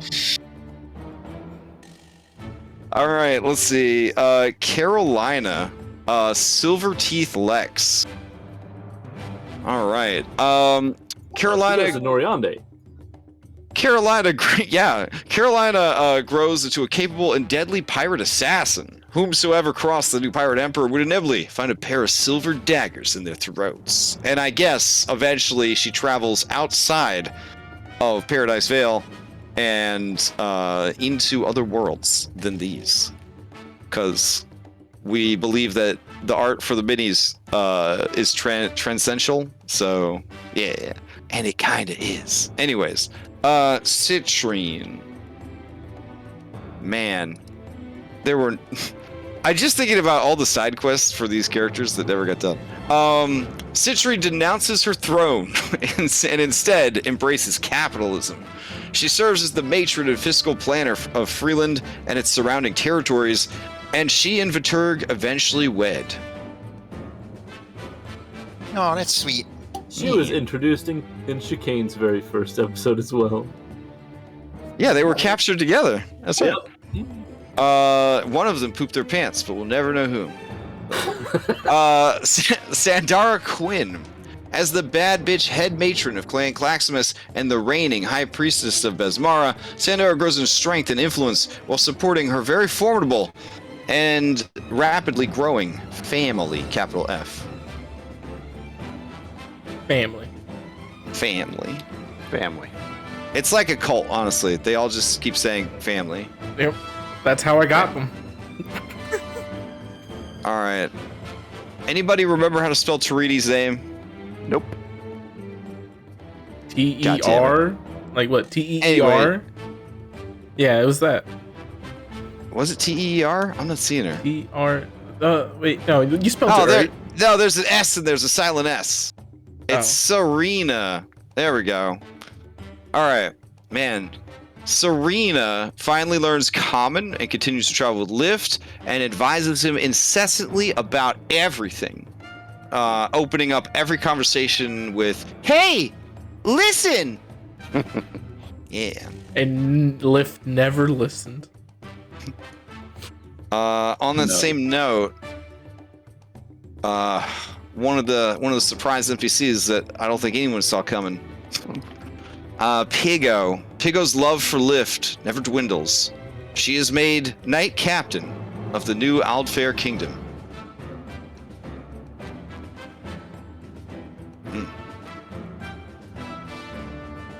It's kind of like Brienne of Tarth if Brienne was only like 18 inches tall. Yeah. That Yeah. seems acceptable. Yeah. Okay. Let's see. We got about 400 more to go. Hold on. Let's see. Oh, here he is. All right. Alphonse. Eternally the soul of a young Aldfair boy trapped in a suit of armor. His time amongst the crew in the bubbling bosom has made him a man. Not really. He never moves out, and he lives with his mom, dad, and dad forever because he is an immortal child. I'm really sorry, Django. Well, I got two kids now, so. But you can levy some heavy-duty allegations against Sandara Quinn, who, yeah, we don't want. Yeah, let's just move on. All right, so we got Wu Mei. Wu Mei never gets the courage to confess her love for Annalora, but that doesn't stop her from being the most adequate lab assistant in the Shackles. Strong end. All right, Blisma Agilbead, which is the greatest random name generation name ever given to a goblin anywhere. Blisma uses her treasure shares to start a Warforged factory, and business is good. Playable Warforged confirmed. All right, so then we've got Robert and Tobor. And Robert and Tobor, these level robots cannot believe they survived the entire campaign, and they continue to be the left and right hands of Lady Agilbead. That one got like sucked into a portal or some shit. I don't remember. She probably just remade them. Yeah, all I know is they could be blown up for like a lot of damage, and we never did it. You never did it. Yeah, I really was surprised. All right, Pan Mai. There we go.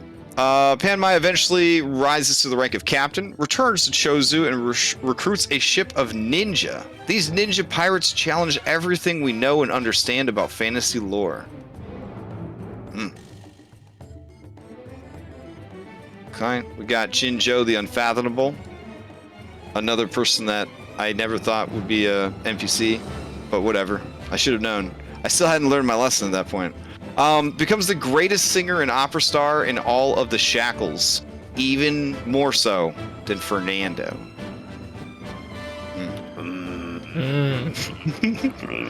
Hey, I mean, got me into throat singing, I'm just saying. Yeah, I'm into that Mongolian throat singing now.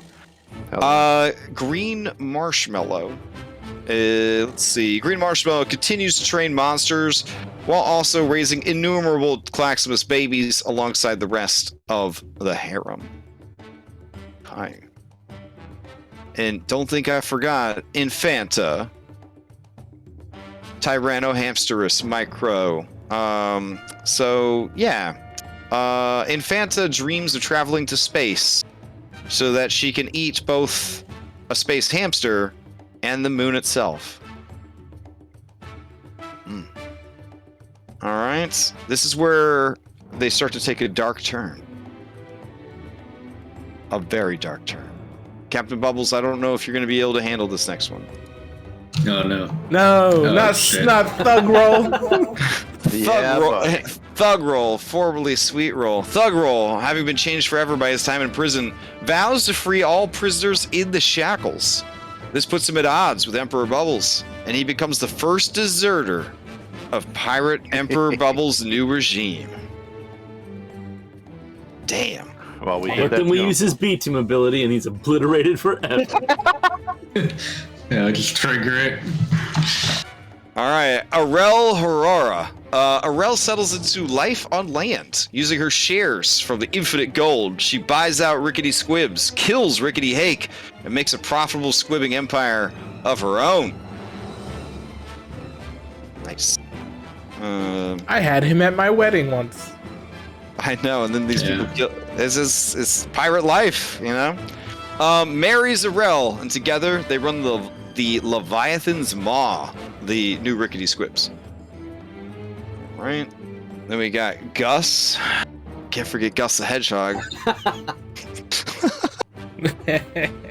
Gus uses his shares to buy every type of food and insect in the shackles. He eats them all in one sitting and dies from a ruptured stomach. Attaboy, Gus. He died doing what he loves. Eating. Alright.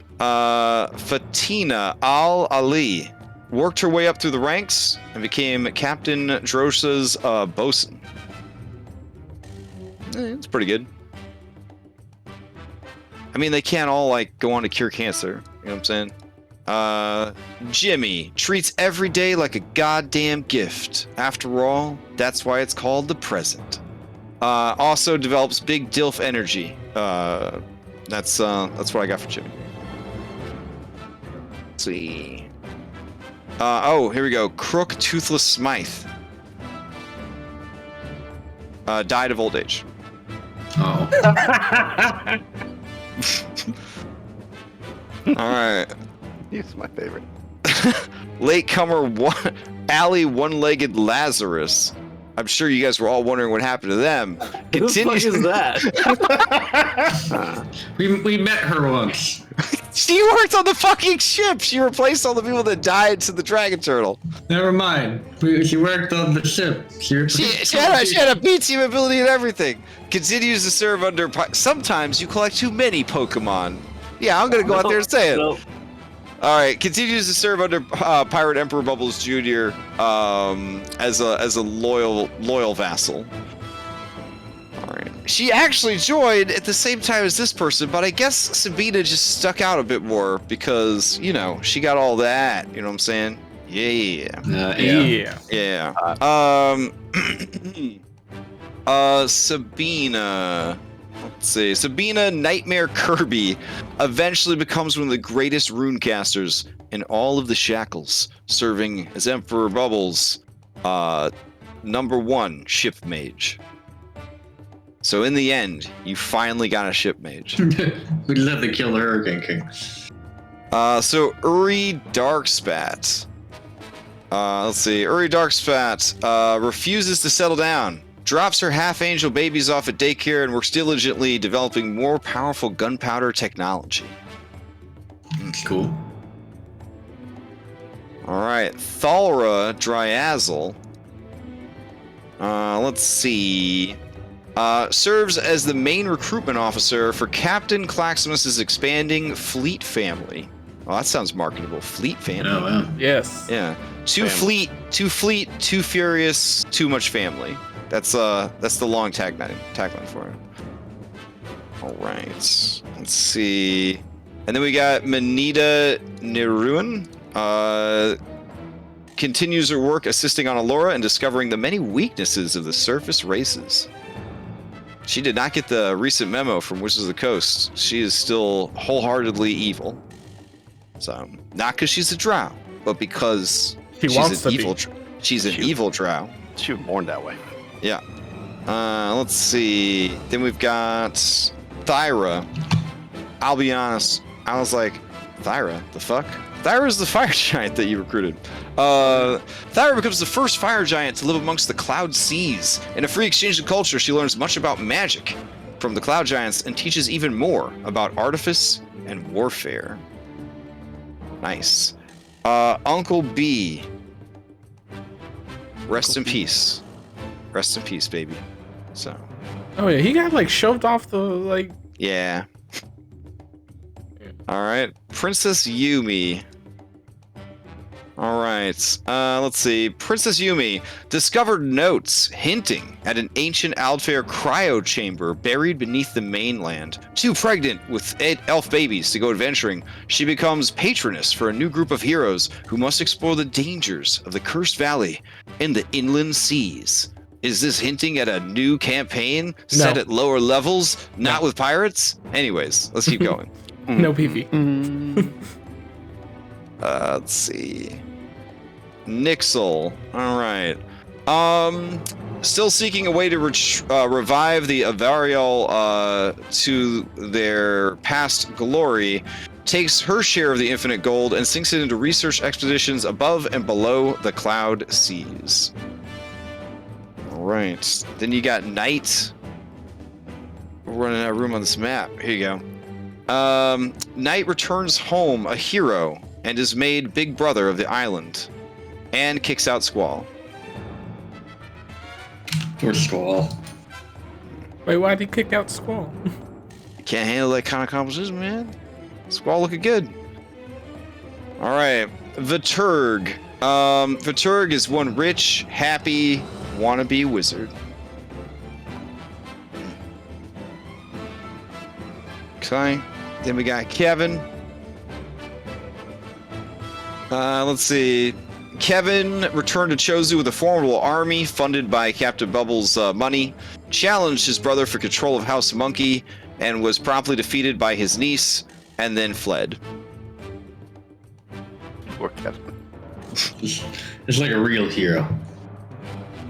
Let's see. Heather Evans had an amazing glow up, found another Prima strategy guide, and is currently assisting a new hero in the pursuit of their destiny. Love you, Heather. Let's This one of like a halfling plumber. Actually, yeah, it is about a halfling plumber. He has to go up against a evil dragonborn, dragon turtleborn, dragon turtleborn sorcerer. It's a whole thing. So, all right, Bidoof. All right. Continues to hang out with her father and insists they can find a way to restore him to life. Tells Emperor Bubbles she'll do anything to see her father restored. I wanted to actually take the time to figure out how the hell to get Diodario resurrected. And then Diodario spends his time and money doting over his precious daughter. His horny boy days are at their end. And that's all the epilogues I have. Beautiful. Okay. Beautiful. Yeah. All right. Who wants to share their epilogue? Wait, I have a question. What happened to the boat?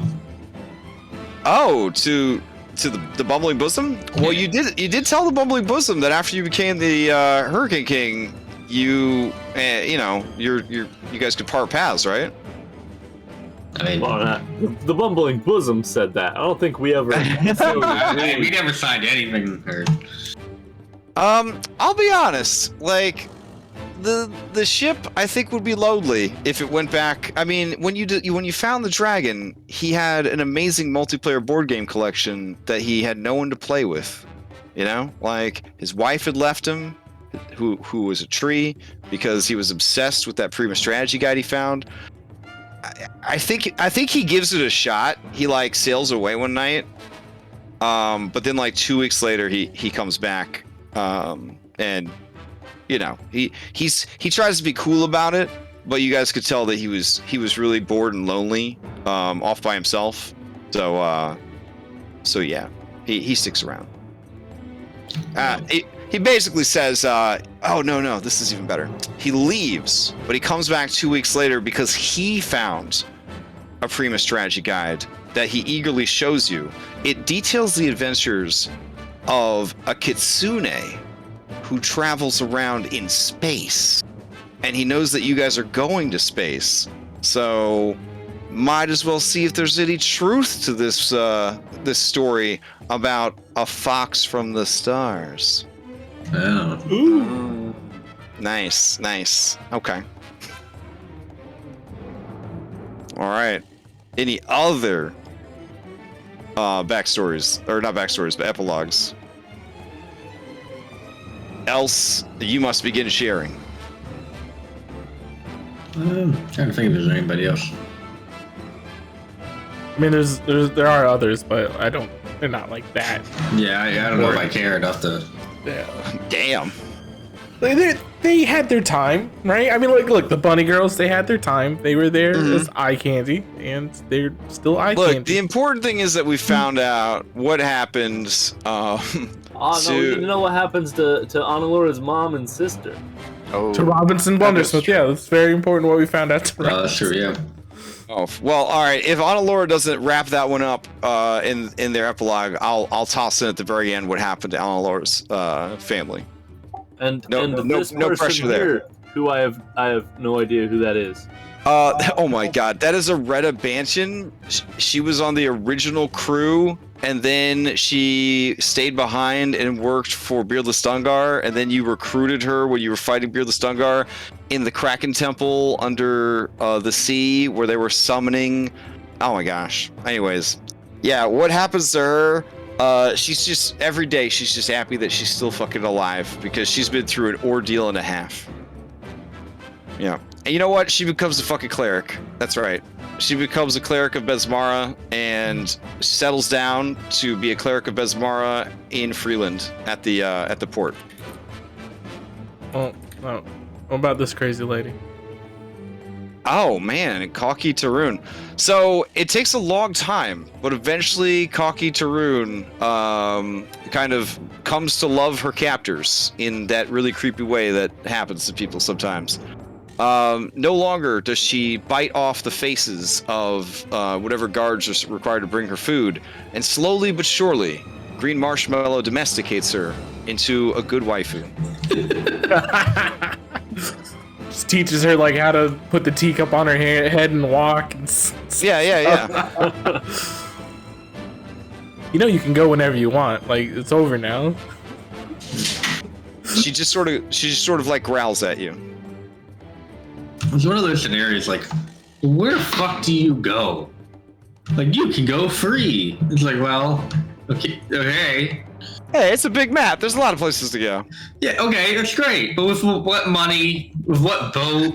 With what, like, you barely know the fucking language. Like, I don't. All right, Cam, share yours. I want to know what the Emperor is up to. Yeah. So, Bubbles has two personal matters. First one is he wants to marry Zuzu. And, like, really lock in that whole, like, you know, like, Cloud Giants, you know, Bubbles Jr. Oh, so you're actually settling down and getting married to Princess Zuzu? Oh, shit. Okay. You know, and whatever comes with that. Well, now he's royalty and she's royalty, so it's... Yeah, legit. it makes sense. So your babies are what, Saiyans, essentially? Yeah, pretty much. Okay. Yeah. There's a Prima strategy guy for that one, too. So there's that. I want to try to use as much resources as I can. to revive Diodario and make him whatever he was again. Okay. And I would ask that he be my advisor. All right. Yeah, you do manage to revive him, and let me see. I have his art. Hold on. Boop, boop, boop. Ah, there we go. Okay. He was not an Aldfair after all. He was a sylph. Holy shit. And the first thing he says to you with his vocal cords and his mouth is hello. Really? Hello there. Wait, what? Hello there. He doesn't have the accent anymore, does he? Oh no, he does. Yeah. Oh, thank God. Okay. Especially, we might have to cut his head off again because really Alright. grew attached. But now that he has a penis, he has to fight hard because he retired his horny boy ways. But it's a lot easier to retire your horny boy ways when you don't have the equipment. So Yeah, that's fair. Okay. But he gets hurt a lot because he's not used to having a body. Yeah. Yeah, He's so asking people to carry him around. like something's always broken on his body because he's always crashing into shit. All right, so next, Bubbles. There's two. Well, I mean, other than funding like this, the Starship project. Bubbles goes full Elon Musk, like, if we don't get off the planet, we're all gonna die or something. I don't know. But he would also want to try to take over the inland sea. Okay. And then give Claxmus the ability to spawn camp Tamatoa as they spawn over and over again. Fair. Okay. And then lastly, he'd want to use like the resources and armies to wage a war against the Shalaxian Empire. Sorry, range's not great. Oh yeah. Okay. Yeah, you do find out that the Chalaxian princess did survive. The Kirin brought her remains and the remains of Chicane back to the Chalaxian Empire, where they were essentially reincarnated, and they worked tirelessly to bring order to the chaos that is the Shackles. Yeah, no, they will not. Okay. The idea for the Starship program is to more or less an arms race. I'm imagining. But Yeah, we're just gonna Yes. drop. We're just. Came You know how in we space. dropped. See, you know how we dropped whales, right? We're just gonna drop asteroids now. yeah, that's the game plan. But we need to get the asteroids to do it. All right. It sounds like you have your hands full. All right. Anything else from Captain Bubbles as you close out your pirating career and move into pirate administration? All right, I think that's it. Hell yeah. Okay. Who's up next? I'll go then. Okay. All right.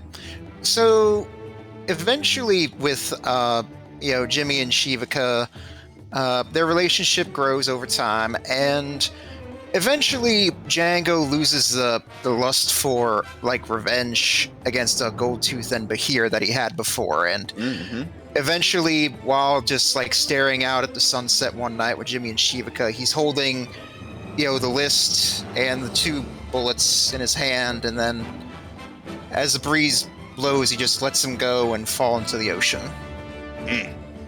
It's like, you know what? I got bigger fish to fry. And they mostly just spend the time, going through and not just liberating slave encampments, but they actually do stay behind and help, get these, get actual good societies working in these places. Oh, nice. Because honestly, slavery, the slavers themselves, are a symptom of the greater social issue that is slavery, period. So, it needs to be more than just taking out slavers. The slavers have to have people to sell the slaves to. So if you're not fixing the culture itself, there are always going to be more slavers. Right. Yeah. And then eventually, training up people to be in the Bullet Club to be sort of like, like security forces, and also as a bit of a, sort of a gun for hire kind of outfit. Nice. Right. And then as the years pass, and as the the spaceship project is going forward, eventually, Captain, you see a frog woman, mostly red and black tiger stripe skin, just sort of strolls up onto the ship and hands you a letter. She's like, "Here, I'm supposed to give you this."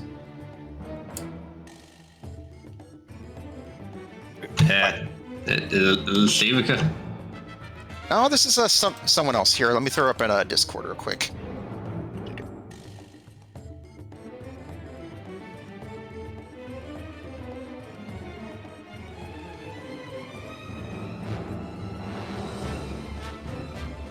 There we go.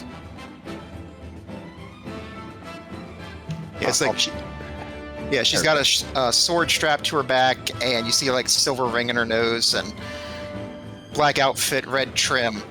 And as you open the letter, you somewhat strangely hear Django's voice in your head. And I actually wrote this out here.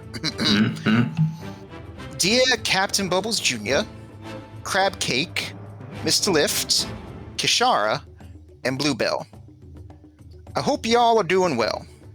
Jimmy, Shivica, and me have been rather busy with Bullet Club business. We've already planned our next liberation mission. As such, we won't be able to accompany you on your journey to the stars. However, our daughter here, Rana, has been eager to go on an adventure, and you see in parentheses, and also get away from Alphonse. And we think it would be good for her to get out and join the crew of the ship. Make sure that you and the others take good care of her.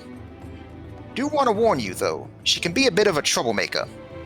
She takes after her mother in that way. She ain't a rogue, or a gunslinger, or a fighter, but she's good in battle in her own way. She's a bit young, so don't mind the attitude. I'm sure y'all can handle it just fine. Smiling cat face. Keep the family going.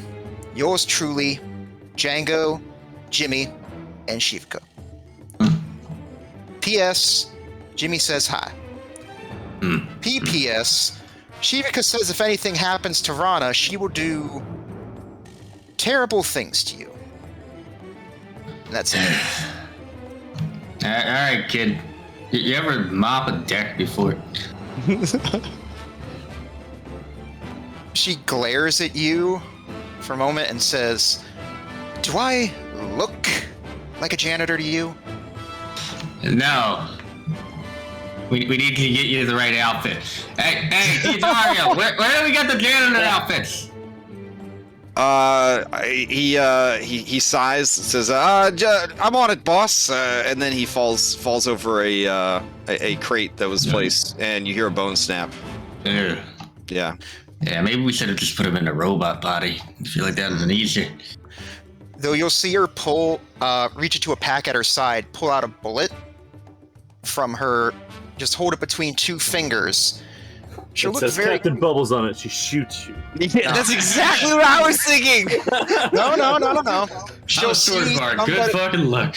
She'll see somebody with a mug full of rum, and you'll see her just snap it off, and it'll go right through it. Whoa. That would basically be like her dart attack. Oh, that's pretty cool. I mean, the floor's still like dirty though, so like, yeah, you just made it worse by spilling all that rum. Do I at least get Mom and Dad's old room? I mean, nobody else took it, so. All right. From somewhere distant, connected to you via Riri's telepathic bond, you hear they had like a bunch of sex in there, though. Yeah. So she'll roll her eyes, and you'll hear her say back, "I'm like, well, yes. Where do you think I came from?" Oh, I'm Yeah. So, is that how Django closes out this campaign? Yep. By passing the torch to the next generation? Fair enough. All right. That brings us to who's up next? I can go. Who's got? All right. All right. So, with infinite amounts of money and low intelligence, Maximus, the greed goes all to his head, and he knows exactly what he wants to do. Since Captain Bubbles has so graciously helped him set up a spawn camp base for Tamatoa, he uses his lava-like powers to create a island, an obelisk-like island. It's just pure, like, you know, cooled solid lava, right? It's just giant lava island. Okay. That's where his home base is. And he uses all the money, the infinite amount of money that goes straight to his head to build a Colosseum. The greatest nice. Colosseum. It's a new type of Colosseum, though. Claxmus wants to change the game. No longer will we just battle in these Colosseums and die and shed blood. No. No, this is where everyone be able to see not only your strength, but your beauty, right? It's a test of your skill, test of your battle prowess, and then sometimes a test of your mind. We don't really like doing that, but hey, some people ain't too strong, so we want to let them still come. Yeah, but it's just a giant like island with a Colosseum on it. He uses his lava abilities to make like a spa. He even hits up Chozu and he just steals. Doesn't steal. He's just like, hey, come work for me instead of working here. I can pay you. I can just pay you more than they can pay you, and I take all their workers, right? And then I go to Little Alpara and I was like, hey, you can't beat the trope. It's never gonna happen. So you can come work for me over here. My people need entertainment. You know, everybody who comes to participate in my gladiatorial show, you know, we flex and stuff. So they don't have a job. They're out of business. So they're gonna come work for me now. Of course, I have my fleet. I install a female captain on all my ships. That's how I like it. And I do spawn camp Tamatoa, but every Thursday I invite him over for dinner. And we can talk about this new thing I want to do called the game, right? He's gonna set forth some people. I'm gonna set forth some people. We're stinking rich now, so we can just watch other people fight for us, and then whoever wins, we'll just say they're the winner that week. And if he doesn't want to participate, I just throw chunks of gold at him until he does, because I have infinite money. I'm so greedy. The crab greed has taken over. Oh damn. Oh, and then there's a little hut on the island, you know, like super closed off, right?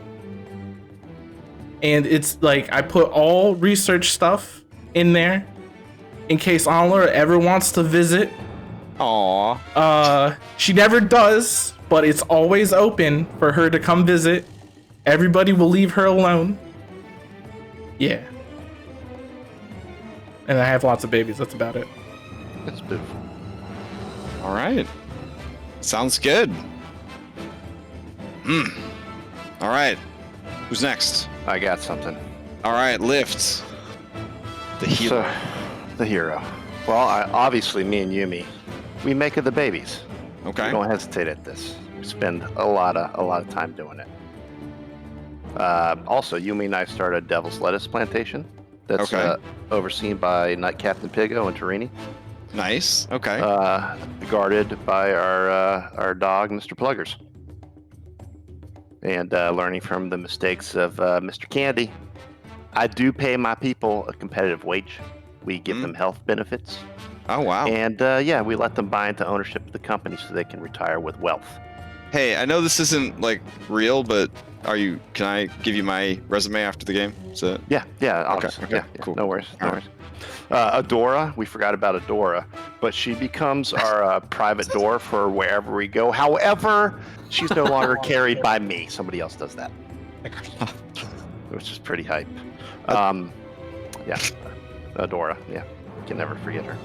I still hate my space pirate lich dad, and one day I vow to rid the universe of his evil. I also pay a ridiculous amount of child support to all my babies out there that just keep on popping up. Yeah. Yeah, it's a little weird.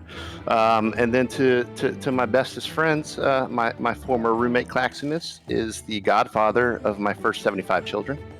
Oh, okay. Oh, as you are my, godfather to my first 75 children. Oh yeah, there we go. There we go. Yeah, we have a lot of barbecues together. And me and my family, which is getting really large, we watch his fights as often as possible, as long as he gives us free box seats at the Coliseum. There's like permanent box seats for you, man. Yeah. I see like an age of lawful evil high elves in the future, like for sure. If there was alignment. Yeah. It's happening. Yeah. Nice. Also, a lot of my children, they love to play at Uncle Django's house. Okay. Where they get to play with their two favorite kitties, Django and his handsome husband, and their favorite aunt Shivaka, who is really good at it because she can put them all to sleep with just a little poke. Anna Laura makes me designer pee-pee pills for all the work I have to do to repopulate the outfit. So thank you, Anna Laura, for that. I also hire Kishara to do tricks for every birthday for my children. Okay. Which, seems like a lot of work, but I always end up paying like 5 times more than she quoted me. And my special locked up brownies always go missing, which is, I guess the price I have to pay. And last but not least, all my children, all of them spend summers with Captain Bubbles. I like how Bubbles becomes emperor of the shackles, and then he just ends up like that grandpa uncle that's just like stuck with everybody's fucking kids. That's where they go, and they affectionately call Captain Bubbles Grandpa Possum because Daddy told all the stories where he always liked to play dead. I didn't like to play dead. I was forced to play dead by people's weapons and spells. And that's about it. That's beautiful. It's beautiful. All right. So I like to think that Port Peril is effectively like a college town now. Yeah. It's like during the off season, it's like all chill or whatever, and then like all of Lift's kids come and all of Claxon's kids come. When Django's kids come. All right, Kishara, how do you close this out? So Kishara, well, first off, in the near future, Kishara spends the next 10 days in seclusion. She mind links only with the phylactery that she never destroyed, counts down the time, and just as he's about to respawn, she breaks it. That's fucked. And then after that, she returns to the Underdark, tries to sort of fit back in with her people and the Doron/Gorons/Porons. I don't remember which constant it ended up being. Dorons, okay. She tries to fit back in with them and the Drow people, but the more time she spends there, the more she realizes she doesn't really fit in with them anymore. Also, she realizes after that one really old gnome guy dies, she's like, damn, I don't want to do that. So she's not really sure about the whole lich thing though. After she like crushed that phylactery for that guy though. Yeah. If I remember correctly, the whale on the map with the castles on it has like weird gothic vampires or something. That's true. Yeah. You guys did that. Shara's gonna go there. Yeah. And she's gonna enthusiastically join up. To get some of that sweet immortality. Nice. Yeah, that would have been pretty dope if you guys pursued the vampires that lived on the giant undead whale. That was the very first question about the map I ever asked. And yeah, so then she spends forever going to all of the descendants of Lif's birthday parties. Every one of them. Wearing like a really big sun hat. Yeah, and okay. performing magic tricks. Okay. But then also, like being real evil in the meantime. But she moves. She eventually gets high enough up into the vampire hierarchy where she convinces them to leave the ocean alone. She's always kind of afraid of being knocked in the water and being turned to stone. All right. Dope. Okay. I guess on Laura. Yeah. So Anna Laura is going to, well, first she's going to go back and find that free captain, Darling Medina or whatever, and take her on her travels along with Wume. And the first thing they're going to do is go back home. She wants to carry out her promise with her sister. She's gonna take her sister out to see the world, finding a way to, I guess, break her free from the whole Leviathan thing. Mama Laura will never see grandchildren, but Anna Laura will send her at some point some kind of potion that lets her conceive her own again if she wants. And so once she gets her sister, she's gonna go out and do what she's always wanted to do before she got, kidnapped by Fearless Dungar, and just explore every island in the Shackles, finding alchemical ingredients, using them to create cool things. And though she never appears in front of the other crew members, what they do get is like pretty much every other day they get something in the mail that's like a different potion or some kind of new invention that kind of suits their needs. Thank you. Like a gun or something for Django or whatever. Or a PP pill. Or a PP pill for Lift. Okay. Yeah, just random things that she makes using the stuff that she finds. And eventually all of that is going to go towards creating giant sea monster constructs to continue building her fleet of sea monsters, including Carpo and Tentacile and other monsters in the future. And then I guess eventually she'll start figuring out how to fly them to space if they need to. Hype. Yeah, there's a new island, like way down here. If you want to visit, you don't have to tell me. Just you leave a note. saying She here. never visits. Damn it. Damn. Yeah. You said you go visit every island. This is a new island. You have to visit this All island. right. I have Yeah, to ask for my own shipping reasons. I have to ask.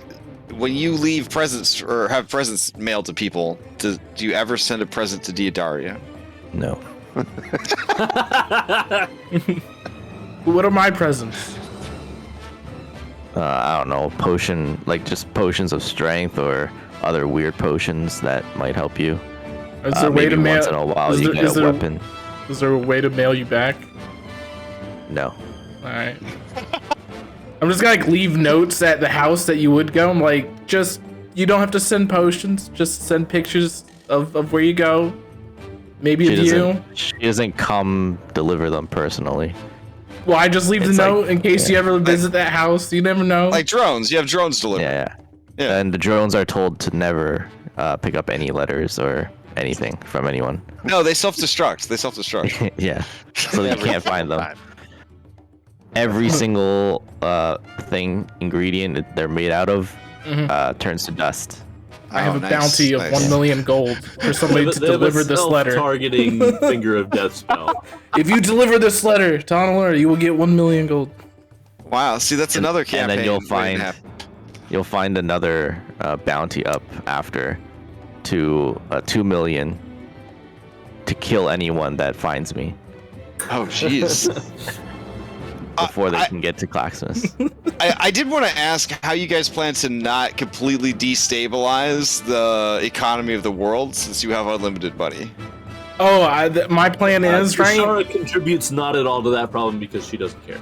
Claxmus does have a plan. Okay. All right, he spends his unlimited money to tell the lady who makes unlimited money, why don't you just go ahead and find a way to make this gold like just disappear after a while for people that we give it to. Her plan was basically you guys fund pirates that don't officially work for Bubbles, and they pirate all the money for the people that you're giving it to, and then throw it into a volcano.